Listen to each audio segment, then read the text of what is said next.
Alright, what's going on, everybody? We are live for the UFL Championship on a little bit later than I wanted to be. The game just started. Brahmas just ran the second play from scrimmage. They're going to have a 3rd and 2 upcoming from their own 30. Give me 1 second.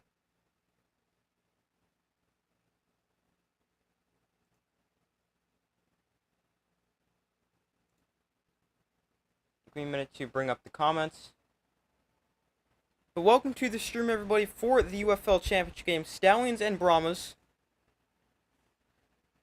Stallions' only loss came against the Brahmas this season. Makes that very interesting. Here is Garbers on the option running left. Garbers picks up the first down and will slide. After about a pickup of 2.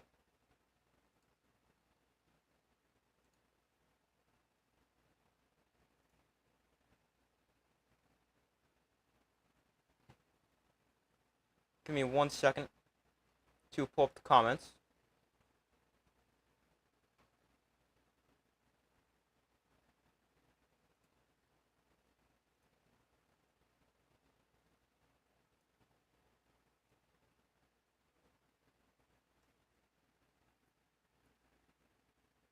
Alright, here is a 1st and 10 for Brahmas. We actually got a flag down. Looks like this might be a delay game.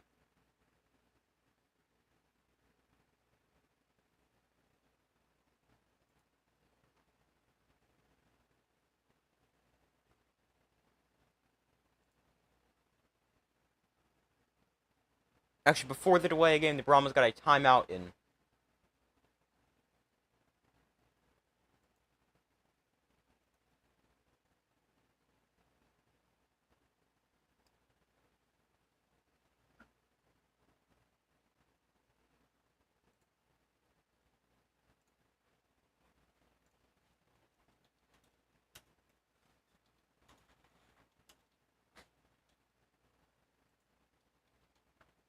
Hold on.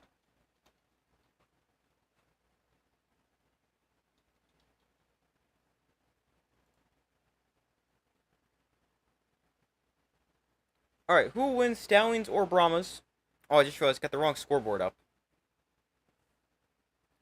I'll change that after this play. But here is a 1st and 10 for the Brahmas from their own 32-yard line. Garbers off play action to the outside, caught by Jonte Kirkland. Kirkland with blockers in front of him will pick up 4. Alright, give me 1 second to fix this.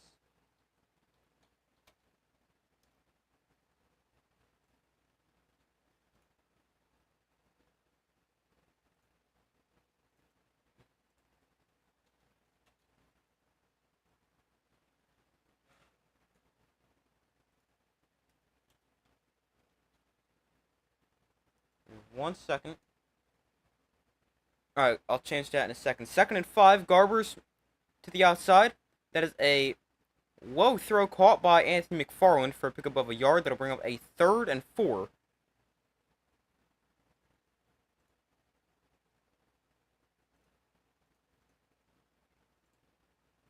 That's not a good color. Hold on.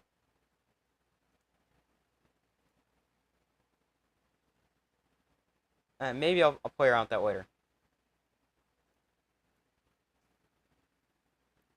But here is a 3rd and 4 for the Brahmas. Last week went 4 of 12 on 3rd down. Season average 38%, which isn't that good. Garbers looks to throw. Throwing to the sticks. Completed. Going to depend on the spot here. Hit right at the point of the catch.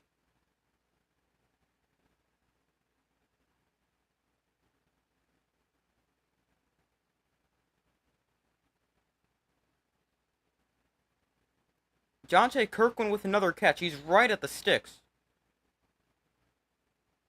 Comes up and gets hit by Neville Clark right as he makes that catch. This is going to be close. They may want to measure this. Now, they do give him enough for the 1st down. Go to the ground here with Morgan Ellison. He makes a cut inside and will pick up about a yard, maybe 2, on his first carry. Chase Garbers got off to a great start last week, completing like 8 of his 9 first pass attempts. He's 4 of 4 so far today.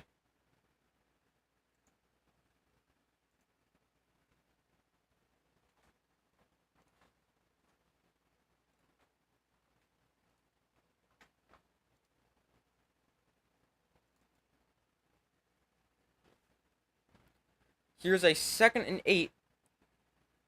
Garbers in shotgun with the back line to his left. Garbers will hand off to McFarland up the middle, and McFarland taken down by Cayavitazino after a pickup of 3. Flag is down.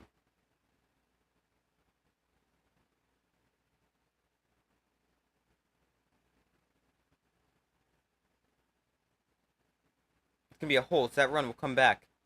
McFarland had a big 61-yard run, I think. A long run last week for a touchdown.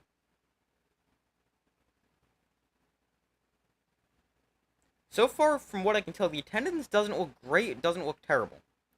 Obviously, the game in St. Louis, Battlehawks not playing in it. I'll get back to that in a second. 2nd and 18. Garbers throwing outside. That is incomplete. First incompletion of the day. Looking for Justin Smith.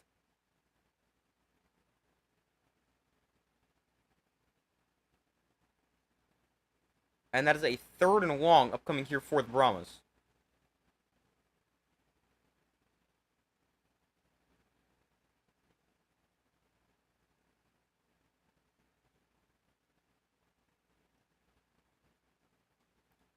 Still on the game's opening drive from their own 34, Garbers, a delayed handoff up the middle to Morgan Ellison for a pickup of 6.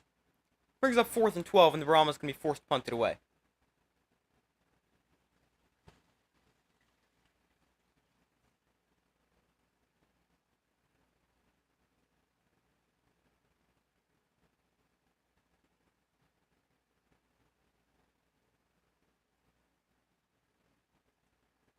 So the Brahmas send on Brad Wing to punt after their opening drive stalls at their own 40. Wing sends it away. Back deep to receive this kick is Amari Rogers, who let it go over his head and bounce into the end zone for a touchback.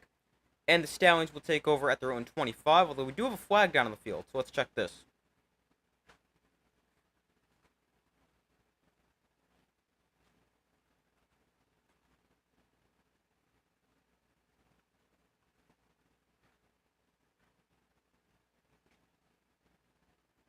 This is going to be a hold on the receiving teams of the Stallions.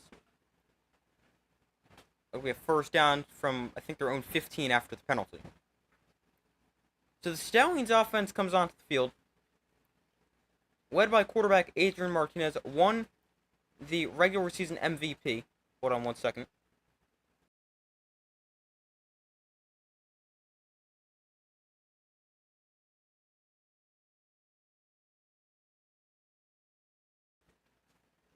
Alright. But Stallions, led by regular season MVP Adrian Martinez, got benched last week. And there was debate if they should start Martinez this week. They do give Adrian Martinez a start, although I'd expect him to be on a pretty short leash if he struggles again. Wouldn't be shocked to see Matt Corral, who played pretty well last week.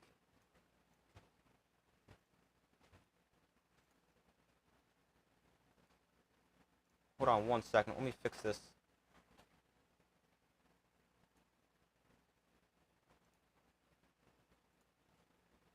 Man, it's just hard to see on the background. Maybe that's a little better? It's hard to tell.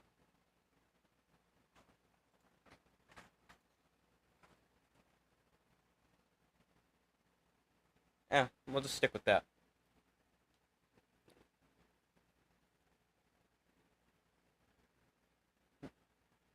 Let me pull up the rosters for each team before I forget.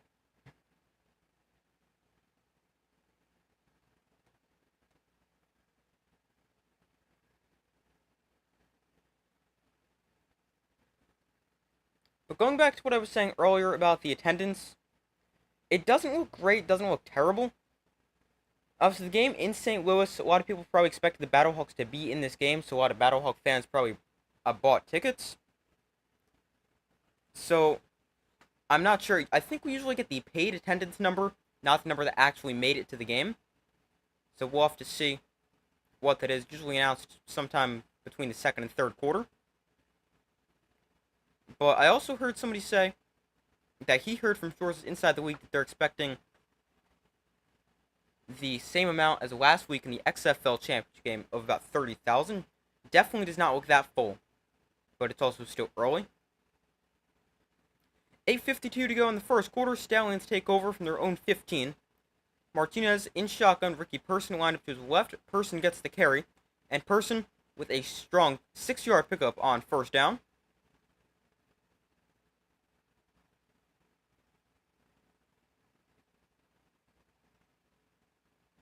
Yeah, this looks a lot emptier than it usually is for Battlehawk games. If I had to take a guess so far, I would say maybe 18,000. I'll take another guess as it starts to fill in, or as we get later into the game.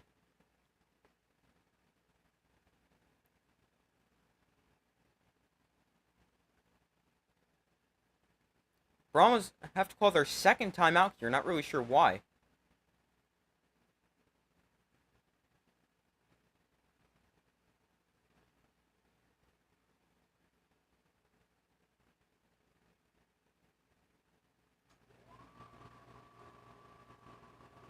But they have already used 2 of their timeouts.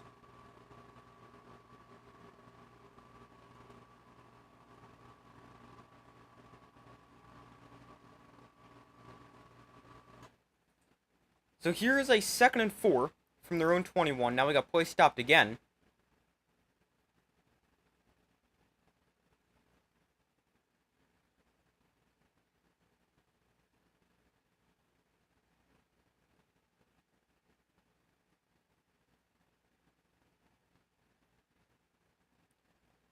Alright, now play resumes. 2nd and 4 from the 21. They go back to the ground. Person up the middle. Has a Stallion first down, picking up 4.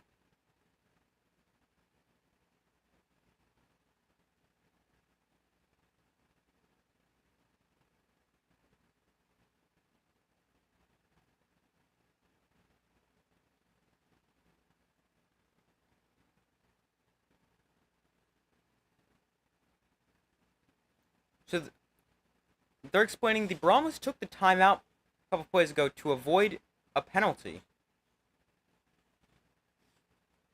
But I'm really not sure why they'd have a penalty. Ricky Person cuts inside, fighting for more yards. He's going to only gain 2.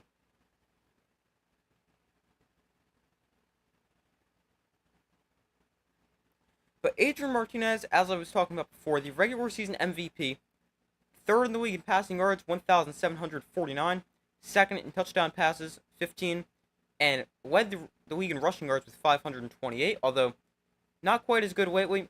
Benched last week, although he has gotten the start again here in the UFL Championship game. So here's a 2nd and 8. Martinez to throw for the first time today. He finds tight end Jace Sternberger, and Sternberger not much space after the catch.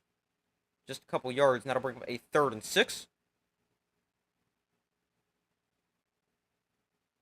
Sternberger's a guy who's really gotten going for the Stallions. Didn't do much early in the season, but ever since really that game against the Brahmas in week 9, then week 10, and then last week, he's been very good.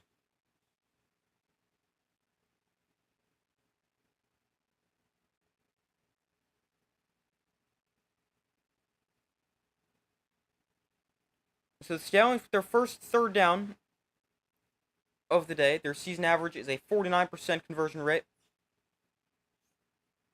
Although against the Brahmas, the first time they were just 30%. Now we got a timeout called by the Stallions.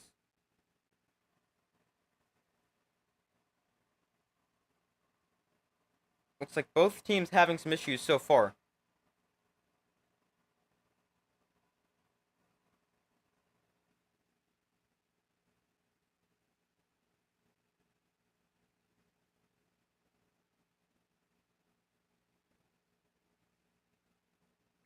Looks like they had communication problems.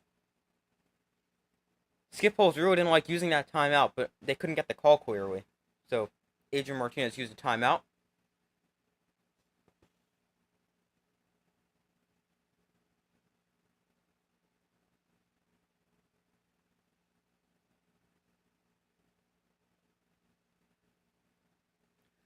So 3rd and 5 for the Stallions, as I said before, their first third down of the day from their own 30.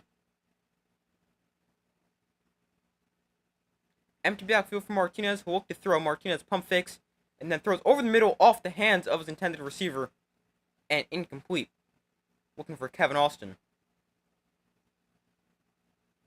And that'll bring up 4th and 5, and the Stallions forced to punt it away. No, I can't put the stream up due to copyright reasons.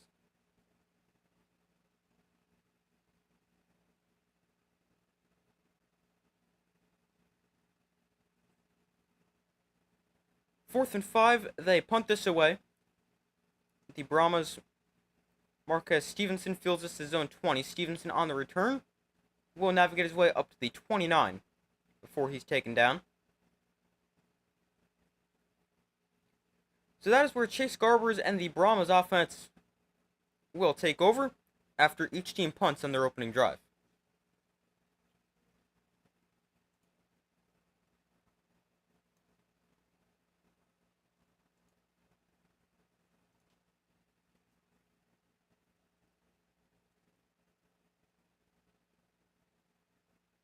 Hold on 1 second.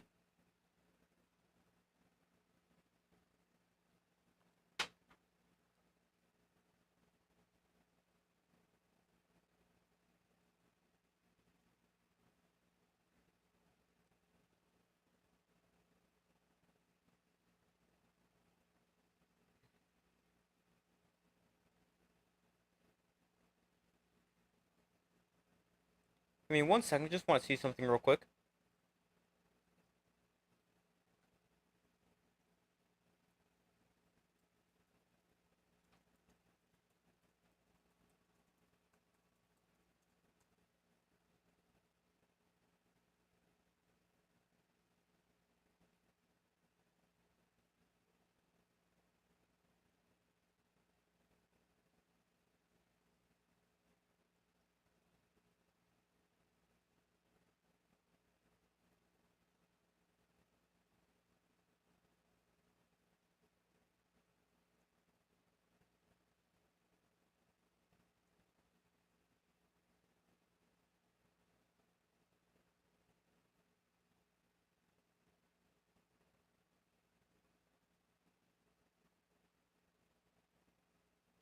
Alright, still waiting for them to come back from commercial.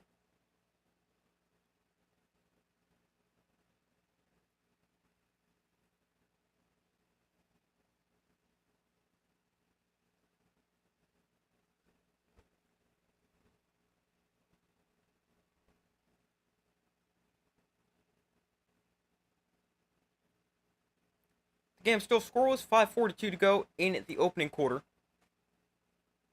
When these teams played the first time, back in Week 9, the Brahmas won 18-9. That is the Stallions' only loss in their last 18 games.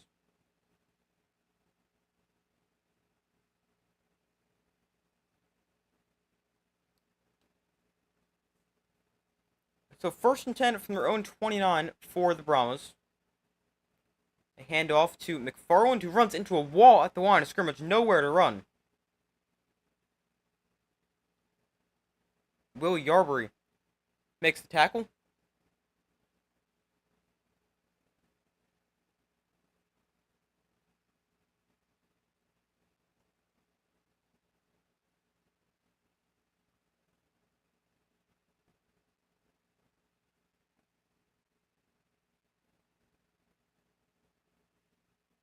Garbers looks to throw, throwing outside. That is caught for a pickup of about 6.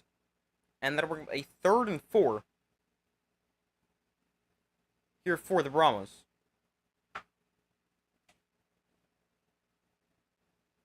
Brahmas actually playing their 3rd straight game in St. Louis, played in St. Louis Week 10, then in the XFL Championship game last week, and now here in the UFL Championship game this week. So here is a 3rd and 4. Brahmas 2 of 3 on 3rd downs. Play clock at 3. They get the snap off. They'll go to the ground. And nowhere to run. Great job by the Stallion defense. 2 runs for Anthony McFarland this drive, both going absolutely nowhere. And that brings up a 4th down.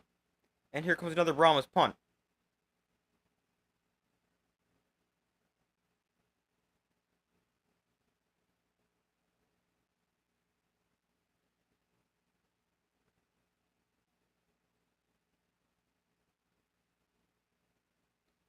So 4th and 4.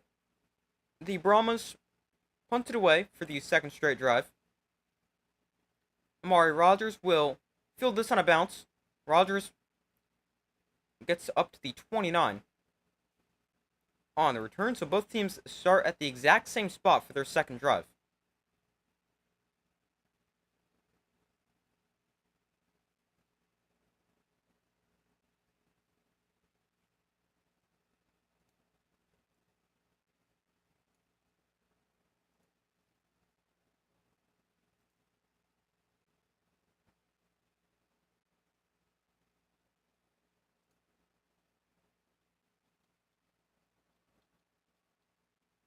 Hold on one second.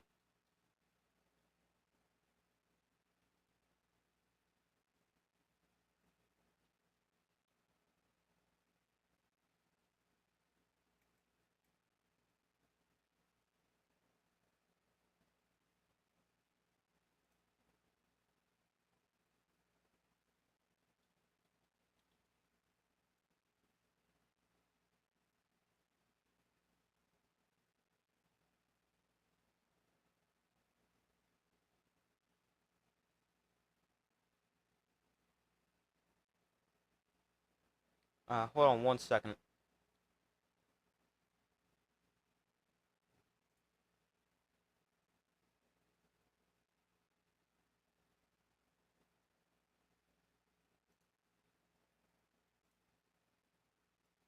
I was trying to see if I can bring up my stream. Oh, sorry, Stallions have the ball. And the comments on the same screen, so I don't have to keep changing back and forth, because it makes the stream have a little bit of a delay. Like when you just see me move and then I freeze for a second. But I can't sign in right now.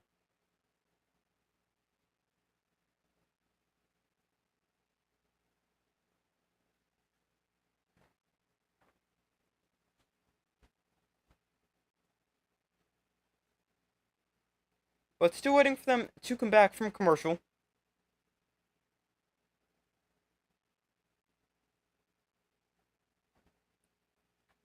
The Stallions with football for their 2nd time. Here to show the Stallions offense against the Brahmas defense. Stallions ranked 1st or 2nd in points. A lot of categories, and Brahmas ranked 1st in a lot of categories. Best offense, best defense. Brahmas actually held the Stallions to just 9 points, which is their fewest in 3 years.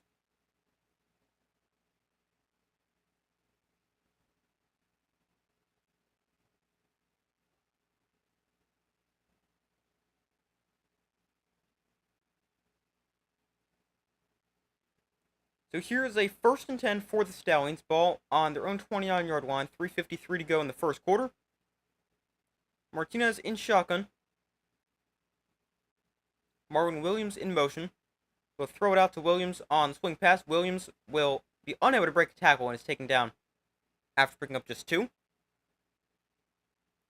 So far, results on the poll, 80% of you guys have said the Stallions will win, 20% have said the Brahmas. Be sure to vote if you have not already done so. Here is a 2nd and 7.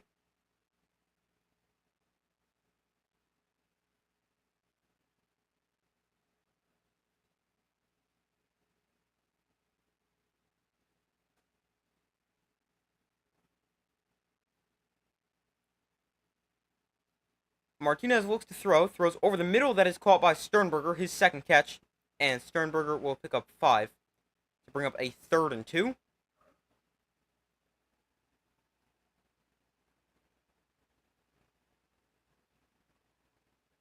So a 3rd and short for the Stallions.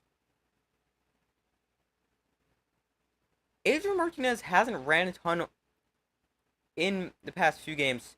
Here's an area where I think he can be a very valuable runner. Obviously, a great runner all around, but 3rd and 2, short yardage situations near the goal line, just in general, I'd like to see them getting more involved.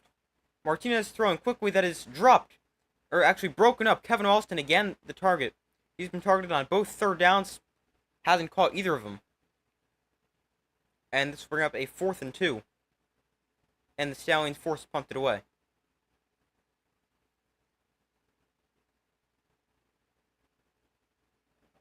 Pretty tight coverage on the outside. This is also the best pass defense in the UFL. Not going to be easy to throw the ball against him. Chris Blewett punts it away. Marquez Stevenson will let this bounce, and this will eventually stop bouncing at the 7-yard line. So excellent punt by Kobe Wadman, and the Stallions special teams unit pins the Brahmas back deep inside their own territory, as they take over at their own 7-yard line with 2 minutes to go in the first quarter. Still no score.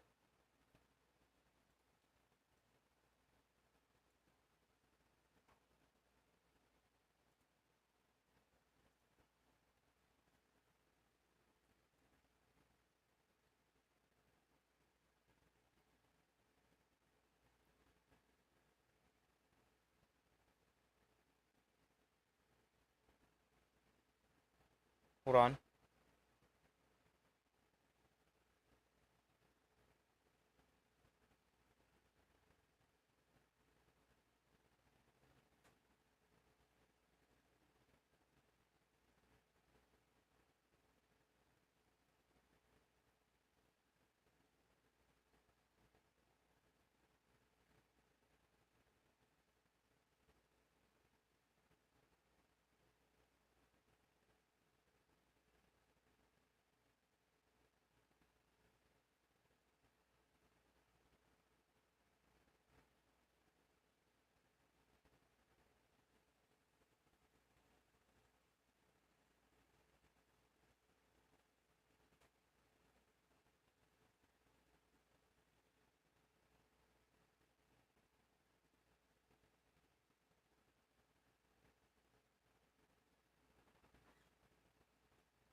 Alright, so still waiting for them to come back from commercial.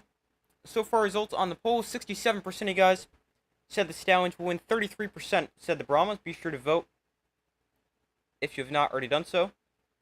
And I also put a poll out in the community tab of my channel, where you guys can be sure to check for polls, updates, anything like that. And in that poll, 59% of you guys said the Stallions will win, 41% said the Brahmas.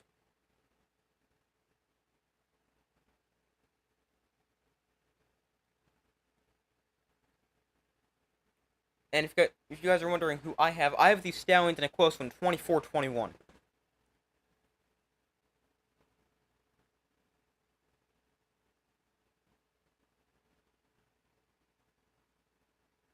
So 1st and 10 from their own 7-yard line here for the Brahmas. Garbers off play action, throws outside, caught by Jonte Kirkland. He's been busy in this first quarter, and Kirkland picks up 4 before he's forced out of bounds.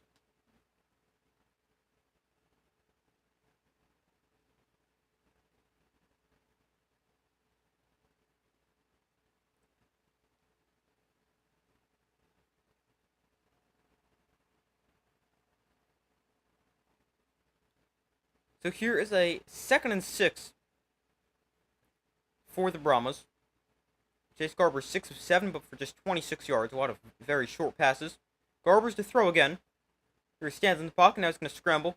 Garber's running left. Garber's takes off and will pick up about 5.5 yards. Going to be just short of the line to gain. Brings up 3rd and about half a yard.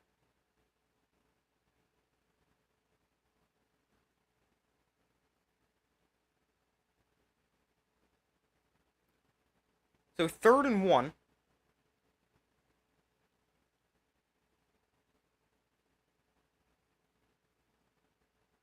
Garber's under center. McFarland is the back.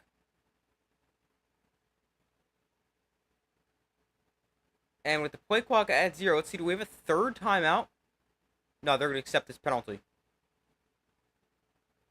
Brahmas seem to be having some issues so far in this first quarter getting lined up in time. 3 potential delay of game penalties. Actually, 2, my bad. One of them they called a timeout. This one, they'll accept the penalty, not wanting to use a 3rd timeout here in this first quarter.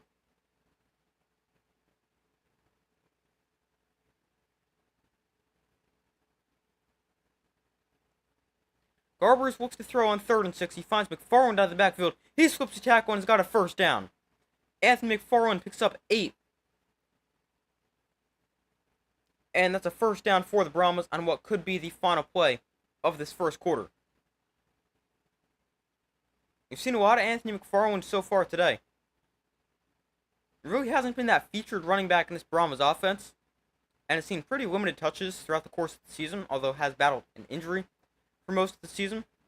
But he has been quite involved in the offense so far today.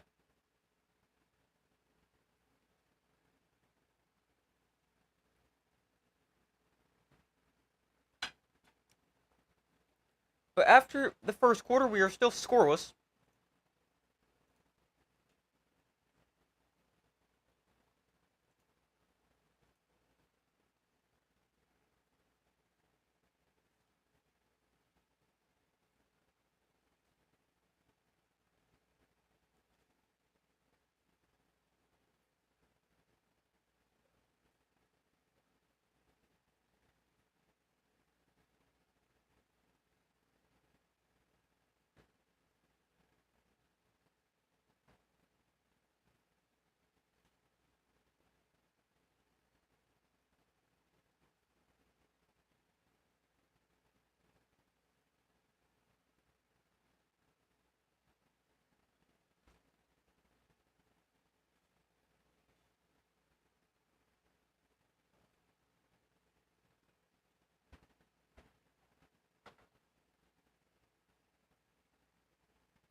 Alright, so still waiting for them to come back at the end of the first quarter, heading to the second.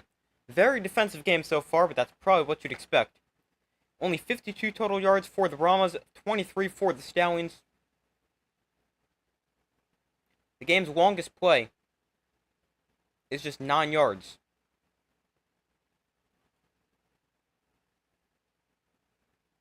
And so far on 4 drives, we've seen 4 punts.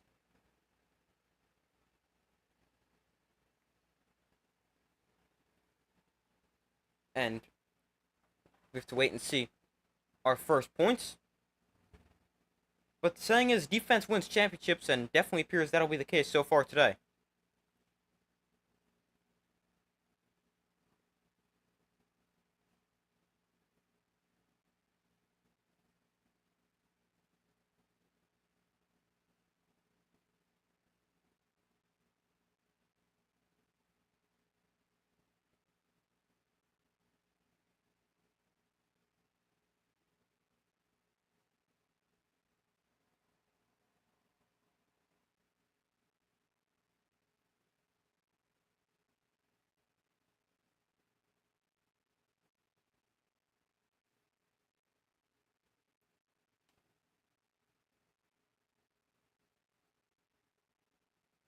Alright, they're now back from commercial.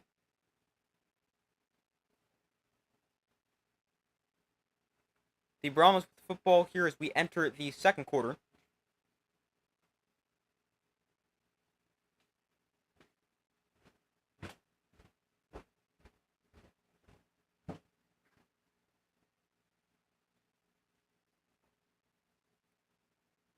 So from their own 21, Garber's off play action throws outside quickly to John J. Kirkland, already his 5th catch. And Kirkland fumbles the ball.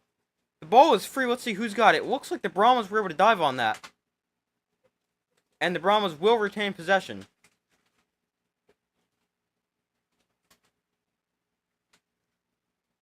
It's going to be a pickup of 4. Hold on 1 second.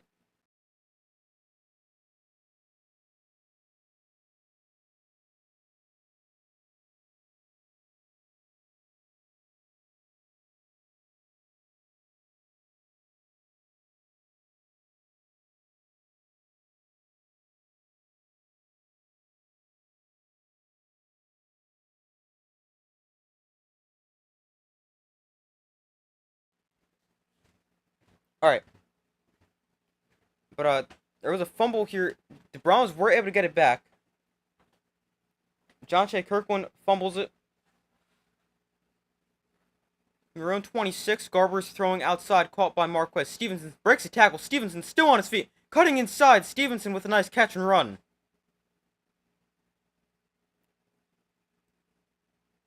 First down, Brahmas. Marquez Stevenson with a really nice catch and run. Dangerous in space. He's their kick and punt returner for a reason.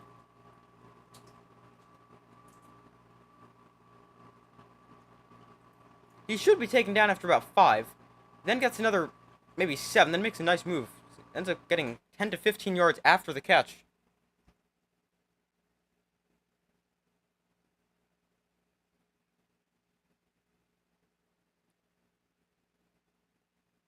And we actually have an injured Stallion down on the field.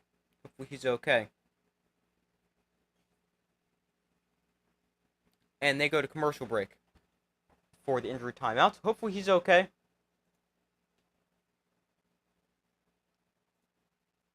And give me 1 second.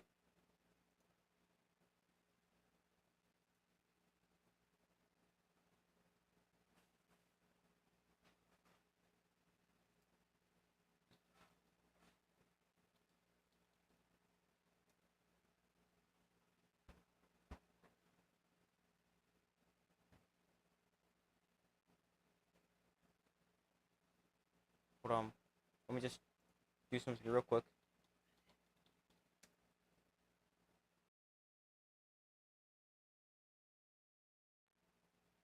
Hold on, I'm just trying to figure something out.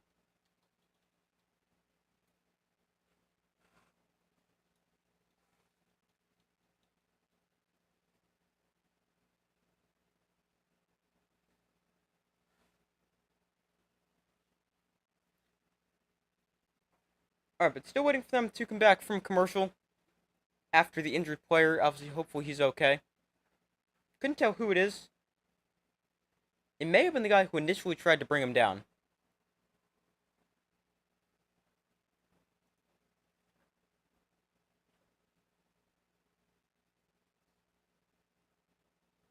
Hold on one.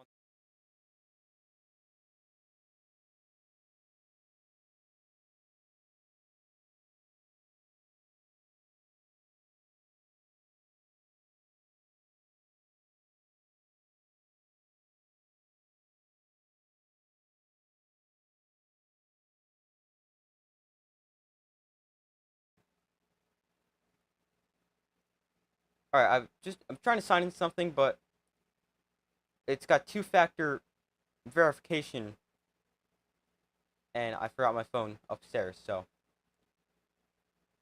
just trying to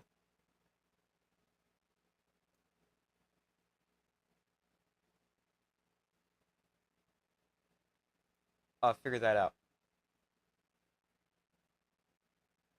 Alright, but they're back from commercial after the injury break. Obviously, hopefully the player is okay. Couldn't tell who it was. But 1st and 10 from the 43. Garbers will hand off to Anthony McFarland, who's going to bounce it outside and pick up about 3 on 1st down carry.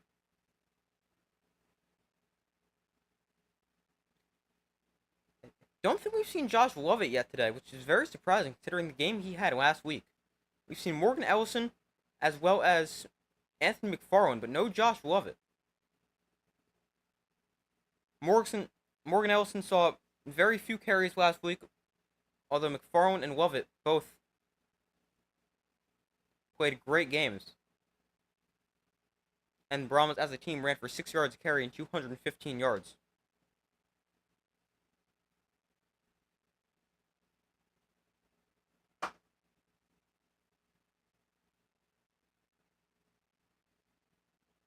So here is a 2nd and 7 for the Brahmas. Chase Garber's gotten off to a good start, completing 9 of his first 10 passes for 58 yards. Stallion, I have an injured player, that's safety Kenny Robinson. He's able to walk off the field. Hopefully he's okay. Here is a 2nd and 7 for the Brahmas from their own 46-yard line. Garbers looks to throw. He's pressured, steps up in the pocket, throws outside. That is incomplete. McFarland was the target. That was close to being a backwards pass, but that was indeed forwards. So 3rd and 7. Just the 2nd incompletion of the day for Chase Garbers. Play selection so far for the Brahmas: 11 pass attempts, 8 rush attempts. Here's a 3rd and 7. They're 3 of 5 on 3rd down. Garbers in shotgun. He'll look to throw. Garbers with time, throwing over the middle. That is deflected and incomplete off the hands of Stallion cornerback Lorenzo Burns. And that falls incomplete. Burns had a chance to pick that, and upset with himself he didn't.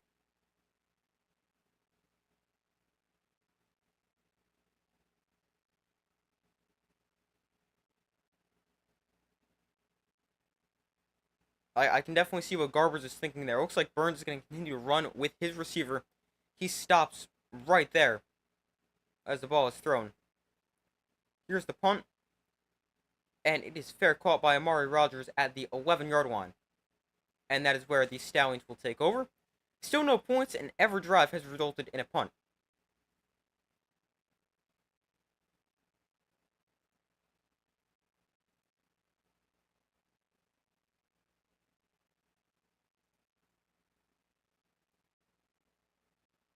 So the Stallions will take over at their own 11-yard line, which is their worst field position of the day.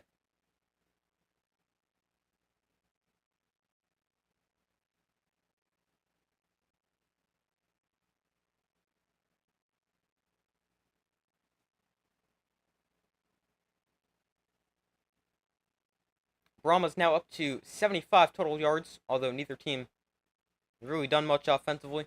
Brahmas 58 passing yards, 17 rushing yards. Stallions 11 passing yards, 12 rushing yards. Impressive.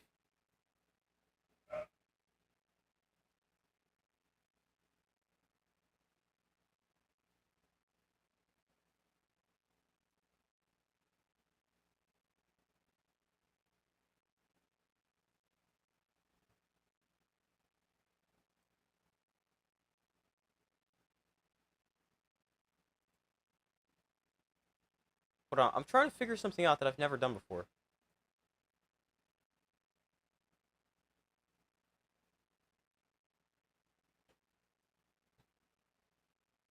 Alright, I think I got this.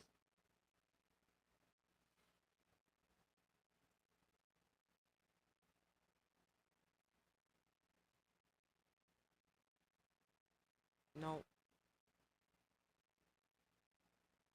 And what is this doing? Hold on.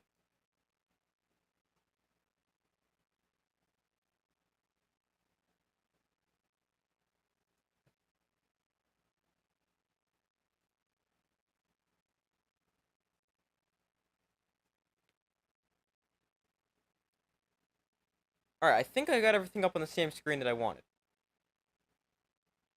Wow, this thing takes forever to load. Alright, I'm pretty sure we got this. Tom Brady in the booth. I did hear about that. He'd be in the broadcast booth in the 2nd quarter. And, yep, right on target. Brady also going to be handing out the UFL Championship trophy to the winning team after the game. Obviously, I'm sure you guys have heard he signed with Fox to be the broadcaster for them for the NFL, though making his broadcast debut. in a Fox booth today in the UFL Championship game. So the Stallions take over, first and 10, 12-13 to go in the second quarter, in the first half, I was trying to say. From their own 11-yard line, Martinez, off play action, throws quickly that is behind Jennings and incomplete. Stallions have had a really tough time doing anything offensively. Neither team has run a single play in opposing territory yet today. And with the way this game is going, who knows if we'll actually get there.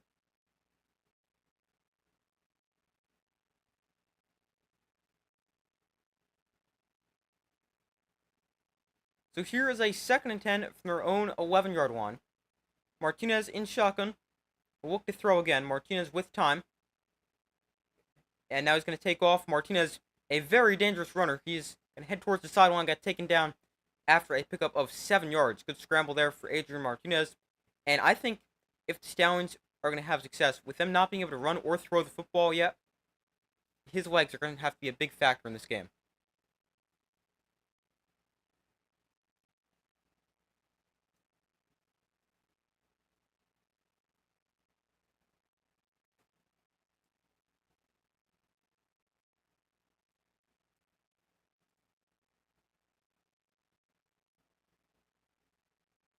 Oh no, what did I just do? Martinez on 3rd and 4, going to roll out to his left, escape the rush. Martinez throwing on the run. Is that completed? Yes, it's caught by Benjamin Victor. Nice catch along the sideline, and that is a huge first down for the Stallions. That actually might be their first down of the day.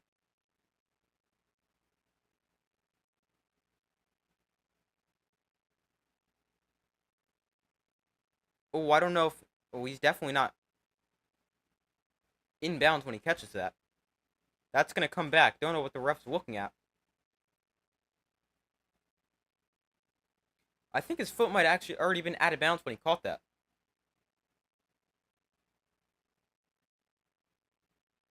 We're taking a look at this right now in the replay center. This is very clearly going to come back, not a catch.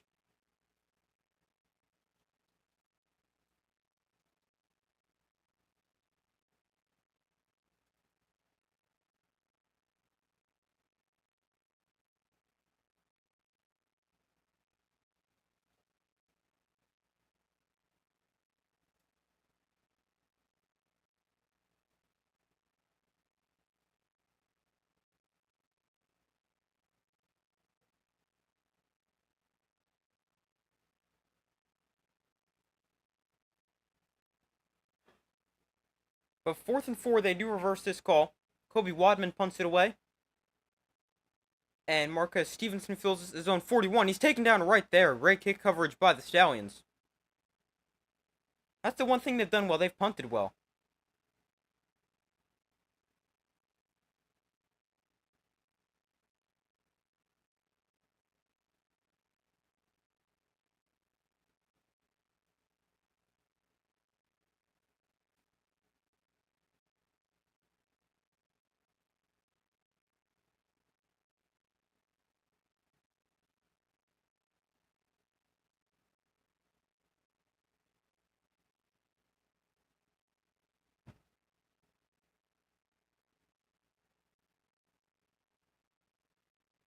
So 1st and 10 from the 40. Garber's in shotgun. Will hand off to McFarland running left. McFarland going to try to get the edge. Unable to, and stopped right at the line of scrimmage. Neither team's been able to do much offensively. Brahmas with the advantage in total yards with about roughly 80 to 30, but neither team has any points on the board, and neither team's really gotten anything going offensively. Every single drive has ended in a punt.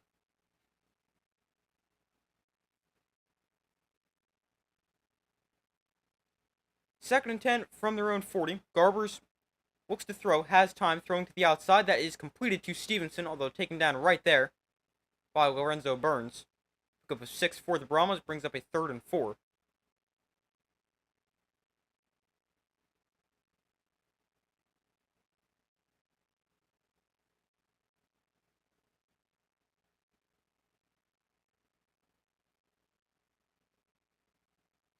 Brahmas 3 of 6 on third downs, averaging 6 yards to go. This is marked as a 3rd and 5.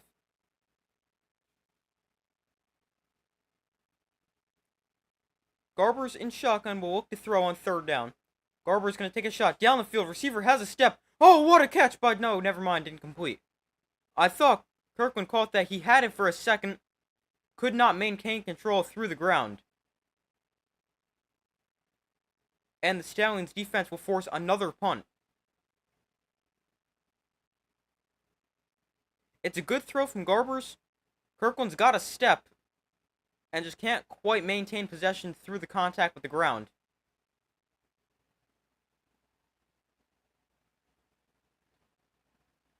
Ike Brown had 2 picks last week. He was in coverage. Brad Wing to punt this away. Fair catch called for and taken again at the 11-yard line by Amari Rogers. And that is where the Stallions will take over.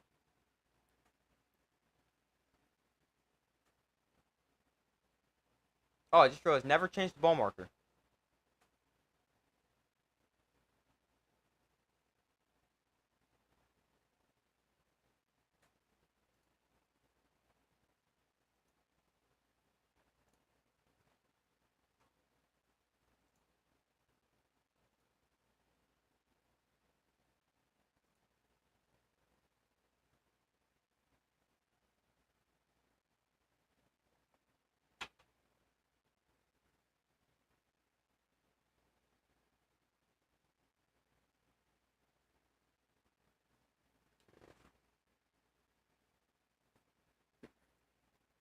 But still no points in this game. Neither teams even ran a play in opposing territory. With 8:32 to go in the second quarter. And the Brahmas, their longest drive, 9 plays, 18 yards. Actually, not true. Their longest drive in terms of plays was 9, which was their opening drive. The longest yardage drive was not this drive, their past drive, 39 yards on 8 plays. The Stallions, their drives have gone 5 plays, 15 yards, punt, 3 plays, 8 yards, punt, 3 plays, 6 yards, punt. And they've got their 4th drive here from their own 11-yard line.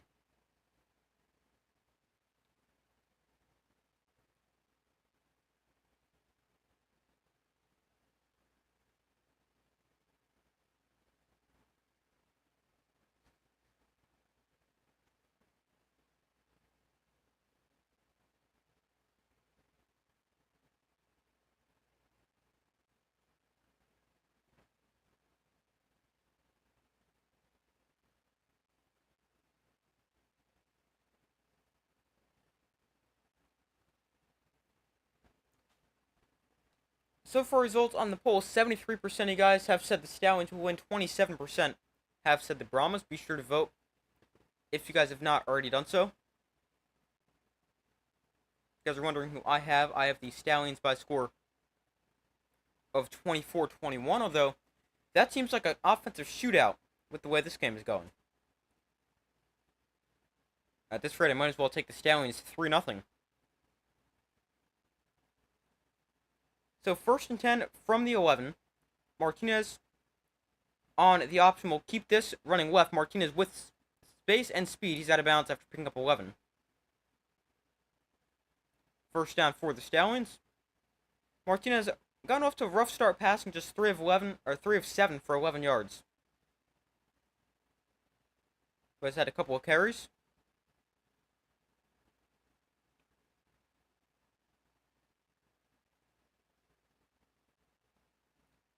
He's got 2 carries for 17 yards, and I think that's going to be a key to the Stallions' offensive success in this game. 1st and 10 from the 22.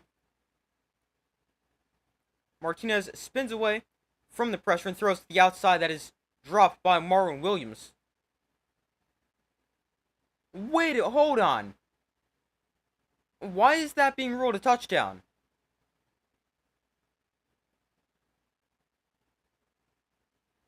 Wait a minute. Why is this ruled a touchdown? That is an incomplete pass, and the most clear incomplete pass you will see.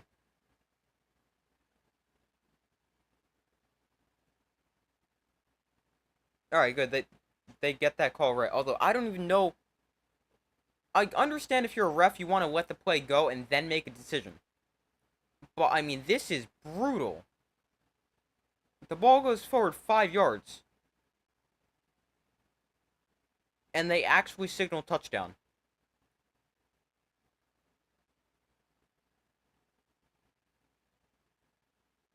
But here is a 2nd and 10 for the Stallions after the first down incompletion. They'll hand off to CJ Marable up the middle for a gain of 2. And that will bring up a 3rd and 8 as we hit the halfway point here in the second quarter.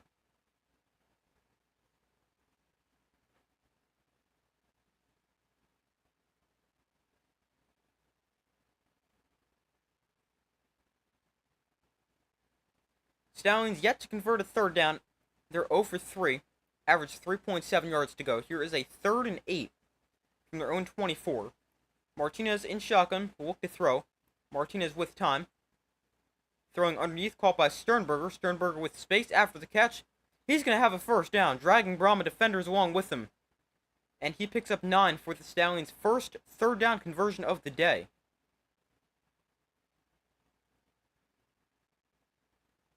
I think Sternberger wants a face mask because his helmet is practically on sideways after that catch and run.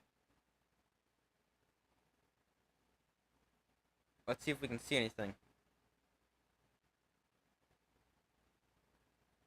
No, not a face mask, but edge rusher Wyatt Ray just kind of gets his arm around his helmet and twists it. Here's another handoff up the middle. I believe this is Ricky Person, but I can't tell. Yeah, it is Person. He gains 2. We'll bring up a 2nd and 8.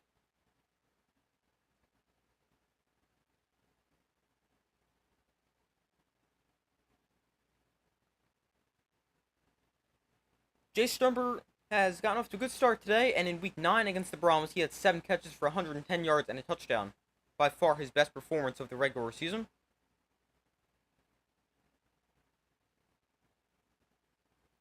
Here's a 2nd and 8 from the 35. Martinez, empty backfield, looks to throw. Has time underneath, that's caught by Marlon Williams. Space after the catch, inside Brahmas territory. Coughs up the ball. Stallions, can they dive on it? No, they can't. Brahmas football. Flags now fly after the play. It's Brahmas football. Let's see what the penalties are.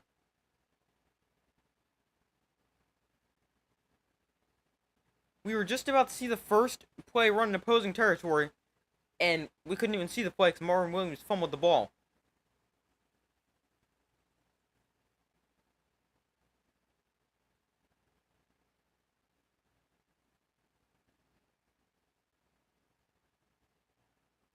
The ball is definitely out first. And then we got an unnecessary roughness penalty after the play. That goes against number 8 of the Brahmas.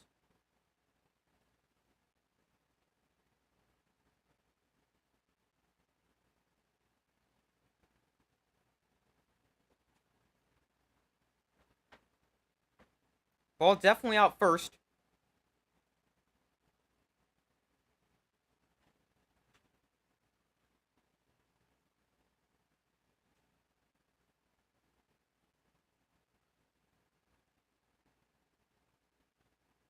I don't love that penalty, but it is called. Garbers looks to throw, and his throw through the hands of Dante Kirkland, and incomplete.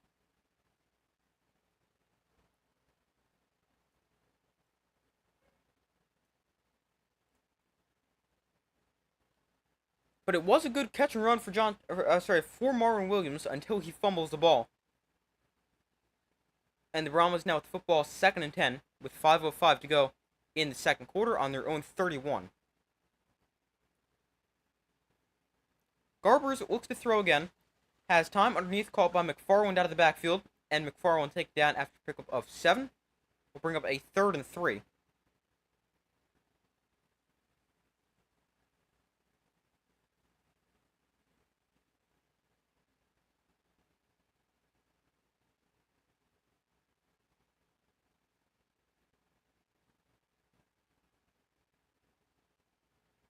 So 3rd and 2.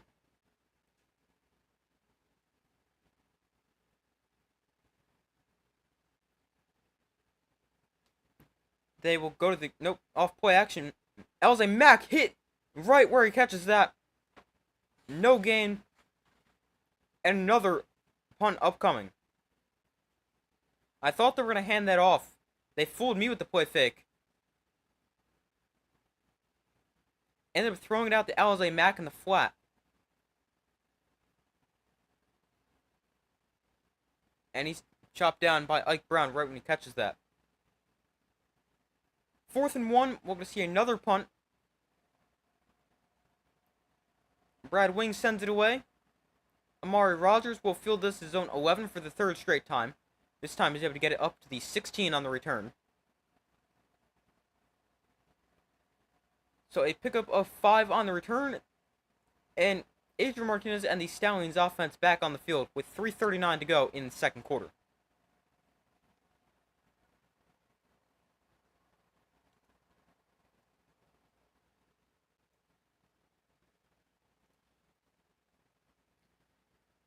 We were really about to see this game be like 3-0, if that.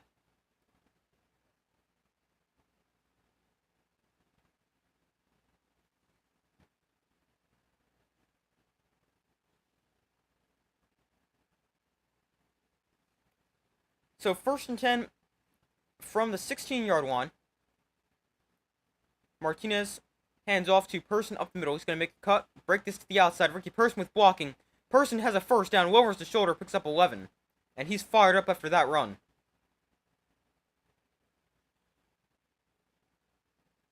I love his running style. He's a physical runner. Will never shy away from contact.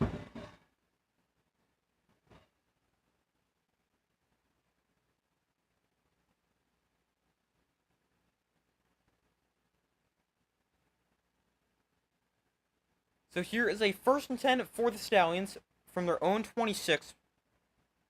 They go back to the ground with Person, makes a cut up the middle. Person into the secondary, jumping over somebody, still on his feet. Ricky Person into Brahmas territory. Person down the sideline across the 30. He's taken out at the 30. Great run for Ricky Person Jr. Back-to-back great plays by the Stallion running back. The longest play for either side all game long. And the Stallions set up inside Brahma territory at the 30. It's about time we see a good offensive play. It's been defense, defense, defense. And finally we see somebody do something on offense.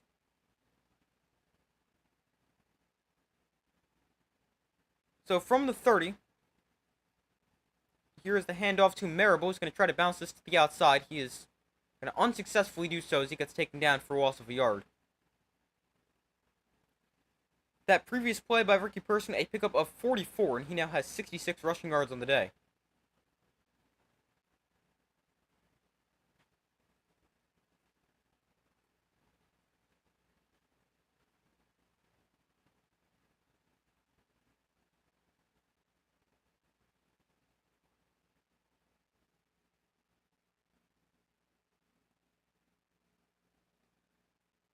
But we're the 2-minute warning here in the 1st half. Still a 0 in the point column for both teams. Although the Stallions with the ball on the Brahmas 31-yard line. And it took us nearly the entire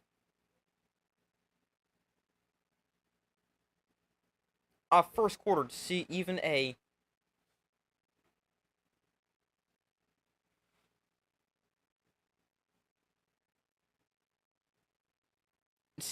play run in opposing territory.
So 2 minutes to go here in the first half.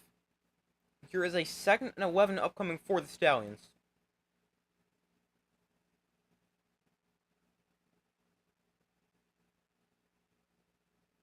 Stallions with 2 timeouts, Brahmas with 1 timeout left here in the first half. 2nd and 11 in a scoreless UFL Championship game so far. Martinez in shotgun with the back line to his right. Off play action, look to throw, going to take a shot down the field. Back shoulder, incomplete. Flag comes in. Amari Rogers, the intended target. That was a weird play. Rogers had a step over the top. Martinez tries to go back shoulder.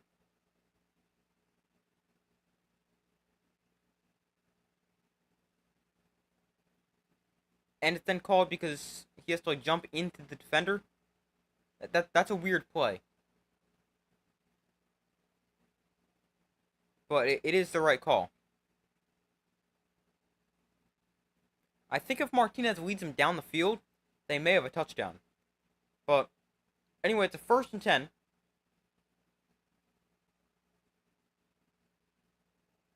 Now that I look at that, I don't love that call, actually. I don't think there's a lot of contact there. I don't love it. 1st and 10, here is Martinez on the option up the middle. And he will pick up about 4.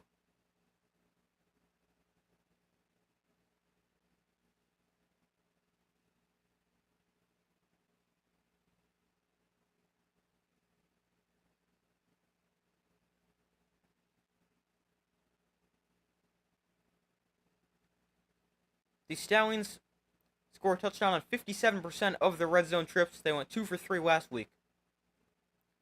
Here is a 2nd and 7 from the 13. Martinez will hand off. Person up the middle. Breaks a tackle. Still on his feet. Dragging defenders along with him.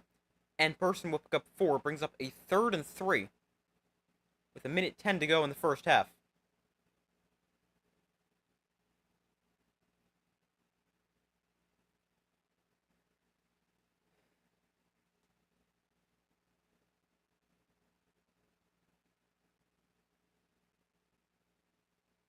So it's marked a 3rd and 2. Brahmas will have a touchdown in just 29% of red zone drives. Here comes the blitz. Martinez gets it out quickly. Has a 1st down. Jennings fighting his way into the end zone. Stallions touchdown. Gary Jennings with the first points of the UFL Championship game. And the Stallions on the board. They lead this one 6-0 with 40 seconds left in the first half.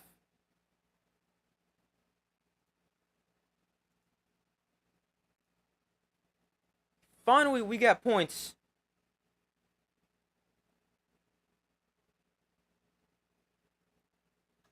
Good job by Martinez to find the open guy, and then Jennings breaks tackle to get into the end zone.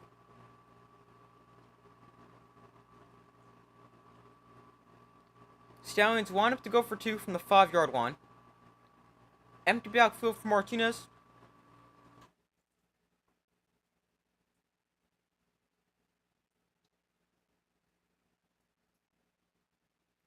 And before this 2-point attempt, we have a flag on the play. 12 men on the field for the Brahmas. That will put the ball on the 2.5-yard line.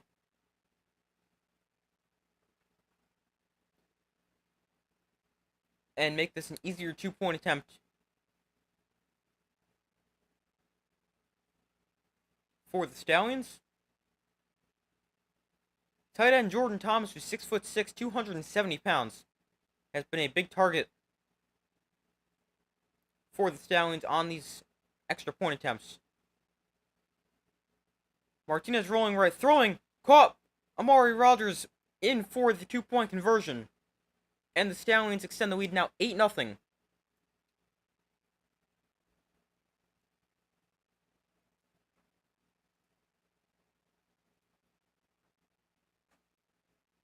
We finally see points. It only takes us 29 minutes and 20 seconds. And the Stallions lead this one 8-0. With 40 seconds to go in the first half.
hold on 1 minute.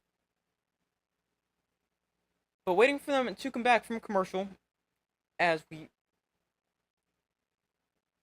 just saw our first points of the game.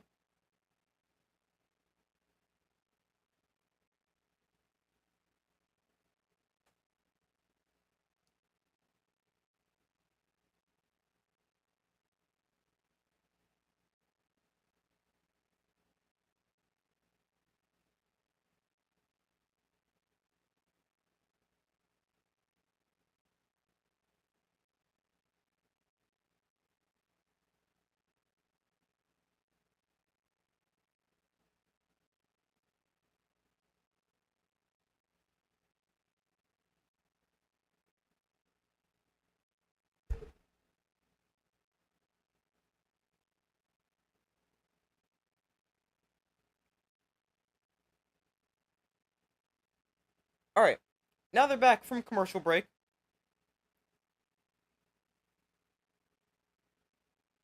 The Stallions, with the lead 8-0, they actually have 7 comeback wins this season. And they actually scored 28 unanswered points to come back and win the USFL Championship game by a score of 31-18 last week.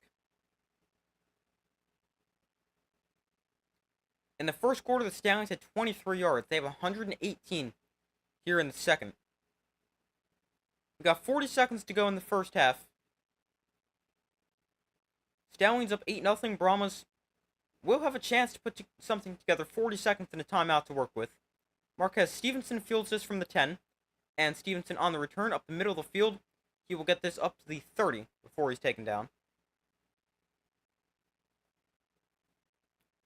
So Chase Garbers and the Brahmas offense onto the field, 35 seconds.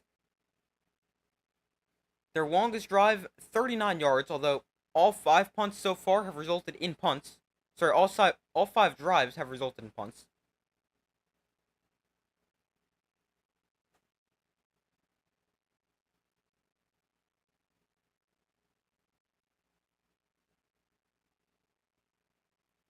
So 1st and 10, Garbers, the delayed handoff to McFarland, up the middle. McFarland with space, still on his feet, and he's going to pick up a first down. Stops the clock with 28 seconds to go. Remember, the clock stops in the UFL just like college until the ball is spotted. Clock now continues to run 20 seconds. On first down from the 41, Garbers looks to throw. Pump fakes, now throws over the middle, incomplete.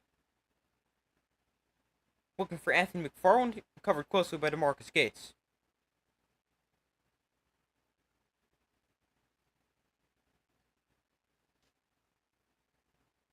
Probably got 2 plays and then a potential field goal try with 15 seconds left.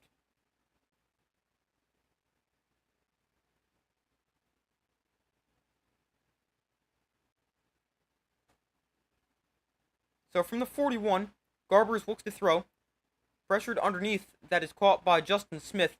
He is not going to be able to get out of bounds. Timeout. They need a timeout right here. Call a timeout. Alright, they did. 6 seconds left. There's no way you can get up and spike that or do anything. The Brahmas have to call their 3rd and final timeout. Great job to take him down inbounds, forcing them to use that timeout.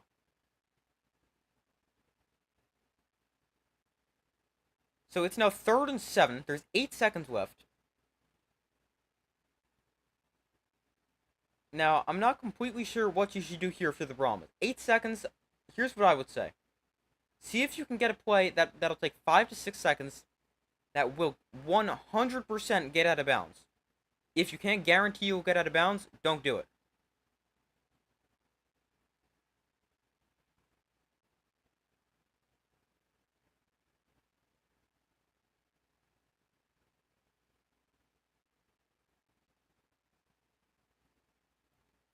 So 3rd and 7. They're not in field goal range, but if you can drop a play to get near the sideline in field goal range, it's worth it. They got the offense on the field here. Obviously, you can't get field goal. They're going to throw this outside. That's perfect. Actually, the clock never ran. But they pick up about 9 yards there. I don't know what the time is, because the clock still says 8 seconds. Stallion defense still has 0 points on their last 15 drives.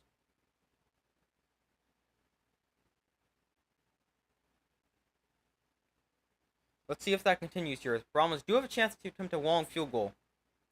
They got 5 seconds left, so if they can run that same play, get them another 9 yards, that's perfect. Garbers fumbles the snap, throws it to the outside. No, go out of bounds. Where are you going? Wow, that was a disaster for the Brahmas. Ball actually comes out at the end of the play. Stallion's going to run this back. Kayava Tizino with the ball, breaks the tackle. Tizino is wrestled down by a couple linemen at the 48. And we now have pushing and shoving going on after the first half has come to a close.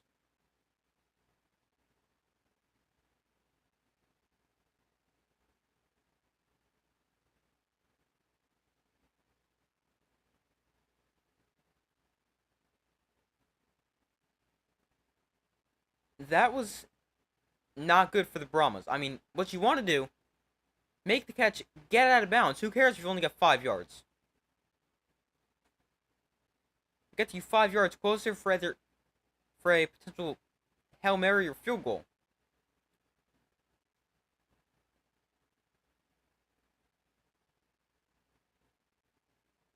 You don't want to go to the inside of the field and just see what you can do. I don't like that. I mean, obviously it started with the fumbled snap that was just put you behind, wasted a couple seconds, and obviously didn't help. But I think if you get out of bounds, you can attempt a field goal, even if it's 60 plus yards. We've seen kickers make that here in the UFL. Not just Jake Bates. Multiple kickers have made 60 plus yard field goals. So I think they've really messed that up. But the Stallions with this one 8-0 at halftime here in the UFL Championship game. Stallions defense has not allowed any points in over 63 minutes.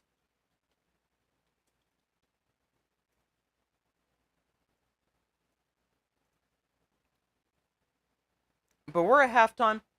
I'm going to go take a quick break to do a halftime every game I stream. The Brahmas will get the football to begin the second half. And the Stallions lead 8-0 so far. I'll be back in a couple minutes.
Alright, I'm back from commercial. Thank you guys for staying with me as I took a quick break. But the Stallions lead the Brahmas by a score of 8-0 at halftime. A very, very slow offensive game so far. Defenses have really come to play. But just 8 points in the first half.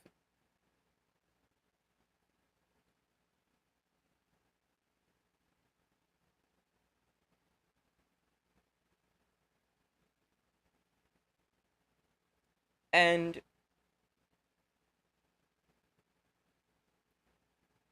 we'll have to see if the offenses can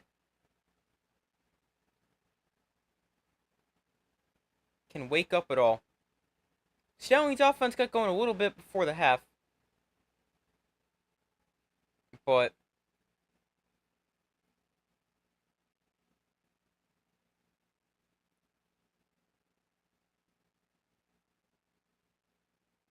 we'll have to see if the Brahmas offense can wake up at all. Going over first half stats.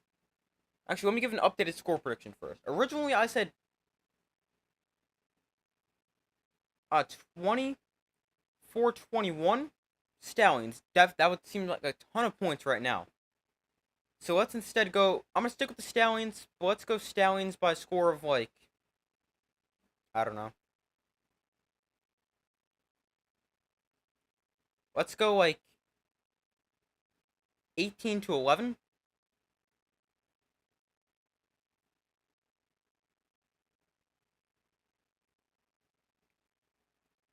The updated score is Stallions 18-11.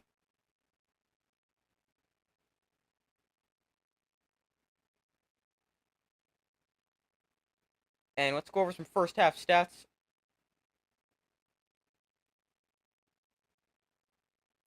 Hold on, let me refresh this to make sure they're fully up to date. What? Okay, that's strange. It says your program has ended. Maybe the first half. But let's go over team stats. Starting off with the Stallions passing. Adrian Martinez, 6 of 11 for 47 yards and a touchdown, no picks. On the ground, Ricky Person Jr., 7 carries, 73 yards. Adrian Martinez, 3 carries, 20 yards. And CJ Marable, 2 carries for 1 yard. Then receiving, Marlon Williams, 2 catches, 22 yards. Jace Sternberger, 3 catches, 17 yards. And Gary Jennings, 1 for 8 and a touchdown. Benjamin Victor, Kevin Austin, both have been targeted, haven't come away with the catch. And then for the Brahmas, they've thrown the ball a lot. Chase Garber's 15 of 21 passing for an even 100 yards, no touchdowns, no picks. Although he's averaging just 4.8 yards per pass attempt. Then on the ground for the Brahmas, Anthony McFarland, 5 carries, 14 yards. Morgan Ellison, 2 carries for 8 yards. Chase Garber's 2 carries for 7 yards. And Josh Lovett, we have seen him once. I haven't remembered that. He's got 1 carry for 2 yards. Then receiving for the Brahmas, Turner. Calvin Turner, 3 catches, 31 yards. Anthony McFarland, 4 for 25. Marquez Stevenson, 2 for 22. John Shea Kirkland, 4 for 18 on 6 targets. Justin Smith, 1 for 3. Alize Mack, 1 for 1.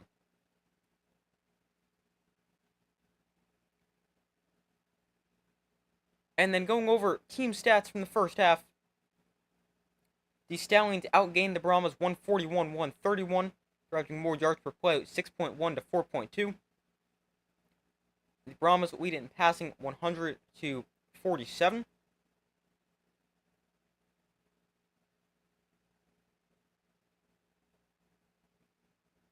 Hold on, I was able to get the game back on because he told me it had ended a second ago. Rushing, the Stallions have outrushed the Brahmas 94-31. And each team has turned the ball over once. Both of them lost fumbles. And time possession 17:02 for the Brahmas, 12:58 for the Stallions. But the Stallions get the ball. The Brahmas get the ball to begin the second half. I was gonna say the Stallions got the ball to begin the first half. So the Brahmas will take over with the football to begin half number 2. still with a 0 on the scoreboard.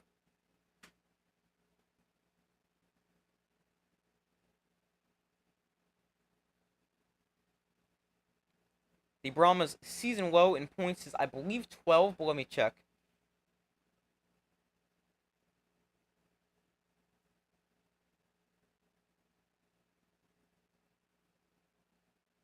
Let's see what their season low is.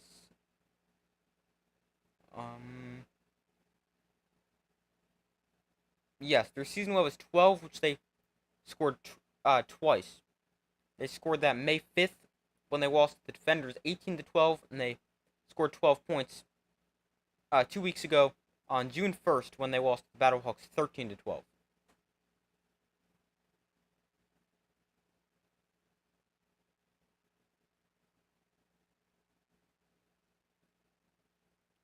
But the second half should begin shortly. Stallions lead this one 8-0. And my updated score prediction for the game, I'm now going to go with the Stallions by a score of 18-11.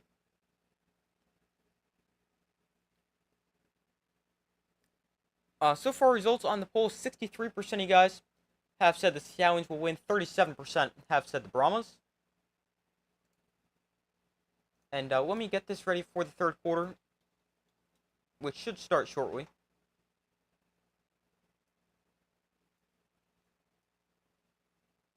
There we go.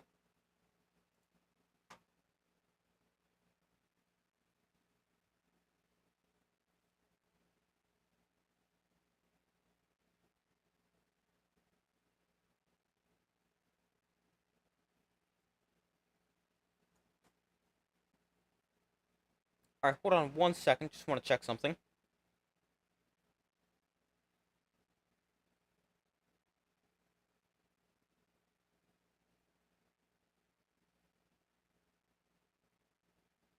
I want to see if they've announced attendance yet. If I had to take a guess, I'd say somewhere around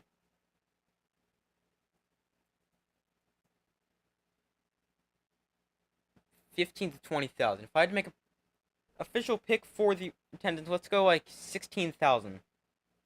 Somewhere around there.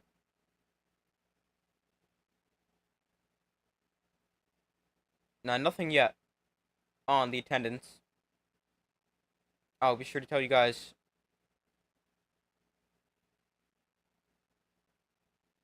once it is announced.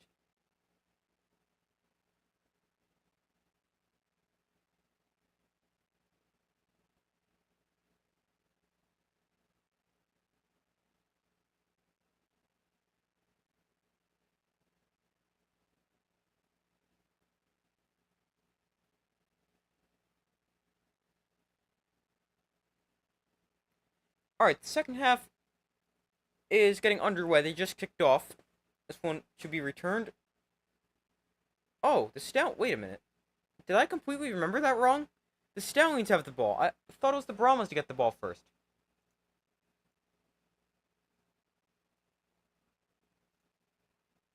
Okay, I probably messed that up. But the Stallions with the ball, and after a good return from Deon Kane, have the ball up near the 40. The Brahmas ran for 213 yards last week in the win over the Battlehawks. Although, this week they've run for just 31 yards.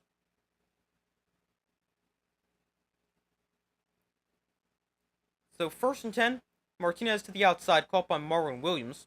Williams breaks the tackle, and is out of bounds after a pickup of 7. I want to see if either of the offenses will wake up at all, or if this is going to continue to be a very low-scoring game. When the Stallions played the Brahmas back in Week 9, their running backs had combined for just 16 rushing yards. Today they already have 74 total yards from strictly running backs. But 2nd and 4 from the 42. Martinez throws to the outside, caught by Deon Kane. Kane with blockers in front, spins his way free, and Kane has a first down. Picks up 7. First down at their own 40. Their own 49. Back-to-back, very similar plays. Quick throws to the outside.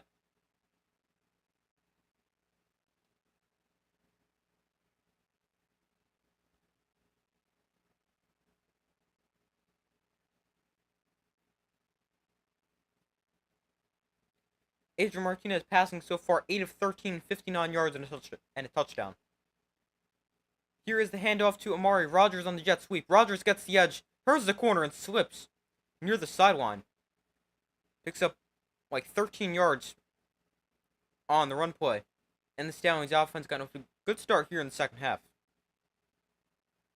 At least from their first 3 plays.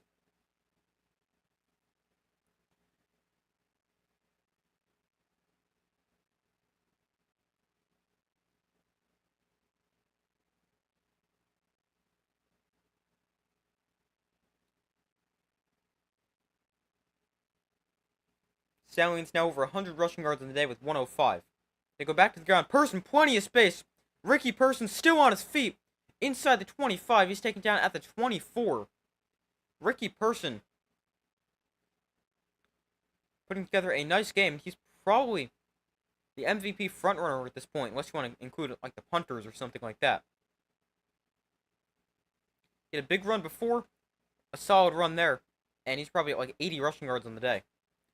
Another quick throw to the outside. Marvin Williams has it, and he's going to look for some space. And after a good pickup, he'll gain 8 on the first down throw to the outside.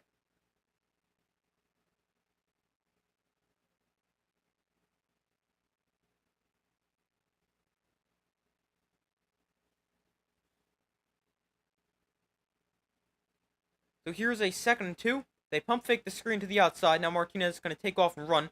Martinez has a first down before sliding, or half sliding, half getting tackled. Overall gain of 4. And this is by far the most methodical drive for either team you've seen so far in this game.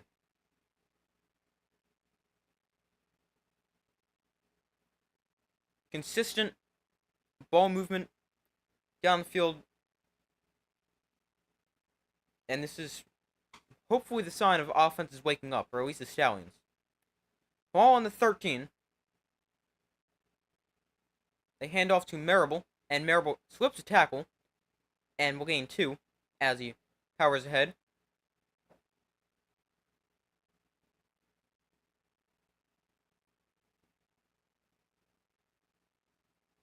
Here is a 2nd and 8.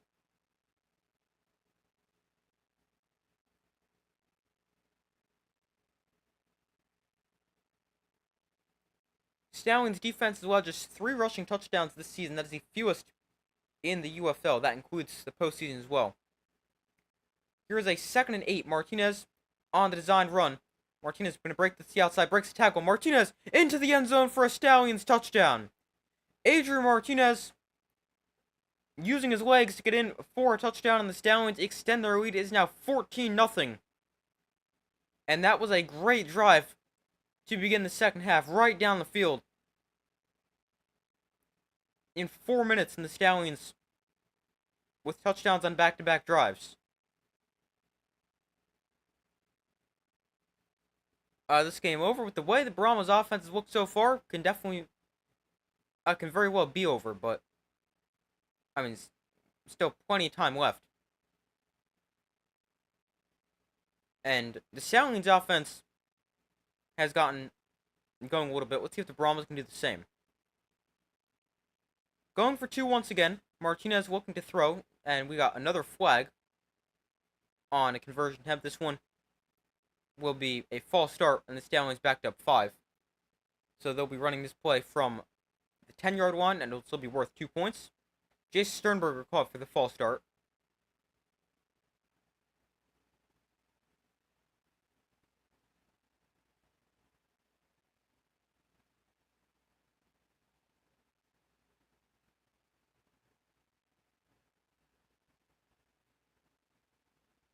Stallions 9 of 24 on the season on 2-point conversions, 1 of 1 today.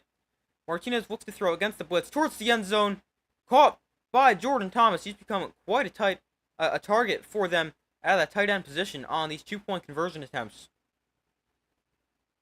And huge frame, 6'6", over 270 pounds. He makes the catch, and the Stallions now up 16-0.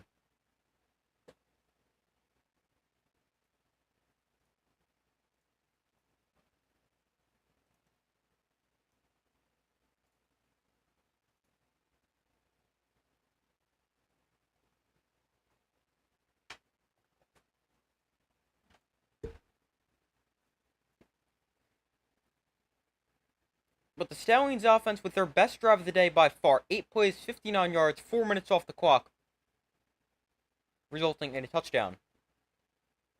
And their previous drive, 6 plays, 87 yards, took 3 minutes off the clock. So their offense has started to get going. Let's see if the Brahmas can do the same.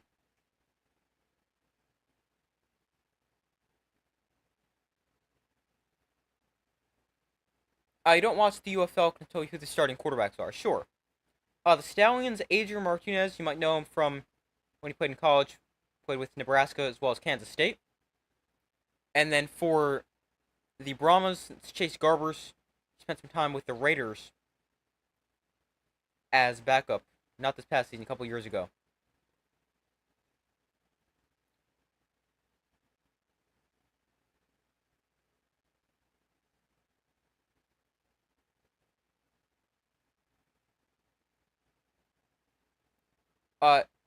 It's over. Brahmas offense are not good enough, and the defense will wear out.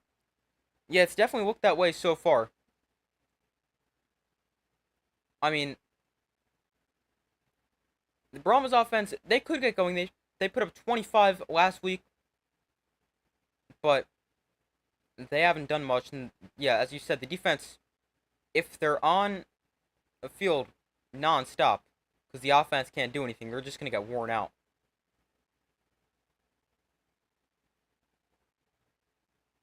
Thanks, you're welcome.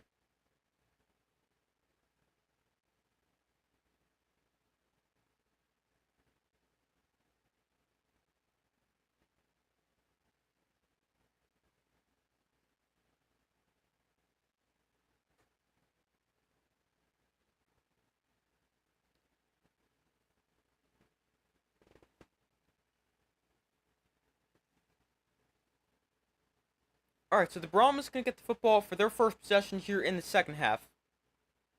Still with a 0 on the scoreboard. And now trail by 16.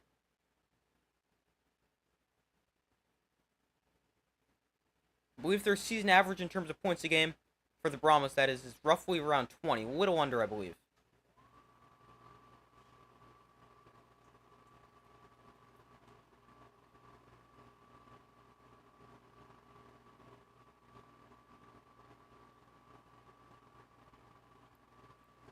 So the kickoff is away, and this will be returned by Stevenson from the 7-yard line. And now we got a handoff on the return, and it does not work out how they hoped. Taken down at the 19. Great kick coverage by the Stallions and the Brahmas offense inside their own 20 to start the second half.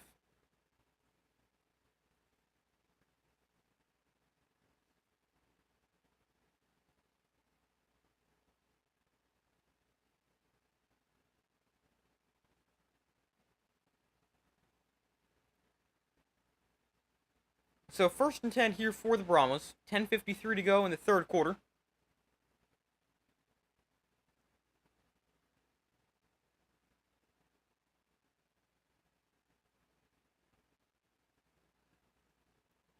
From the 19, Garbers in shotgun. Garbers throwing outside, quickly caught by Jonte Kirkland, his 5th catch of the game. And Kirkland picks up 5. Did the ball come out? Looks like we got a scramble for the football.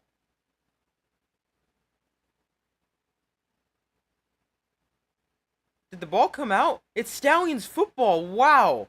I didn't even see the ball come out. Kenny Robinson comes up with the football.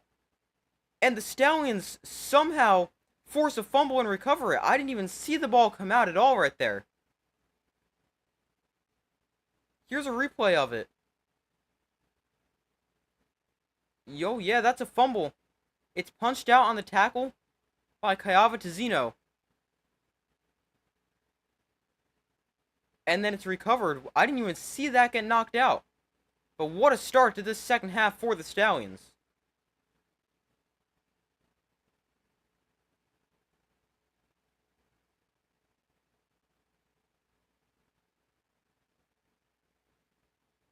That is just a disastrous start for the Brahmas. Offense already not playing well. You cough up the football on your first offensive play of the half and set the Stallions up practically in the red zone already at the 24.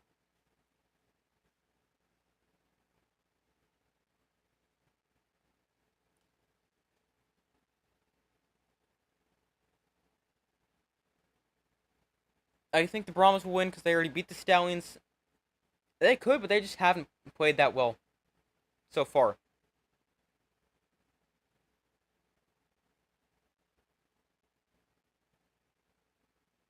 Yeah, the Brahmas just need points in the worst way possible.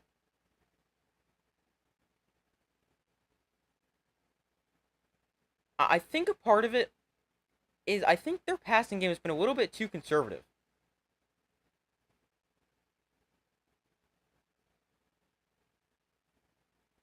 I mean, Garbers has thrown the ball 22 times, completing 16 of it, but he's got just 105 yards, averaging 4.8 yards a pass attempt. Now, that's the same average for Adrian Martinez.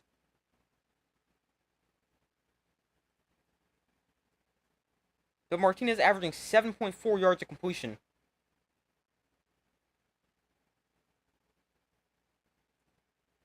Whereas Garbers, well, not as bad as I thought. 6.6 yards a completion.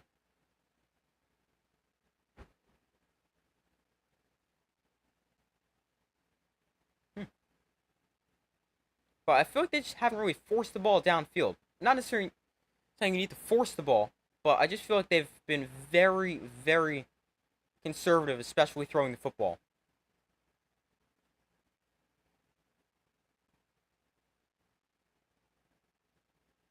And I think they're going to need to start taking some chances if they want to get some points on the board.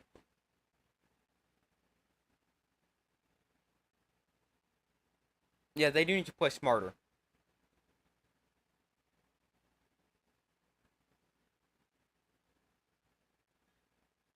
Like, I think this next drive for the Brahmas, you should come out. I think you need to try to get a big play. Not saying you got to go deep, but you need to do something. Maybe design like a play that'll get you a good 20 yards, something like that. Martinez off play action. Underneath that is caught by Gary Jennings, and Jennings chopped down after pickup of 11 and another Stallion first down.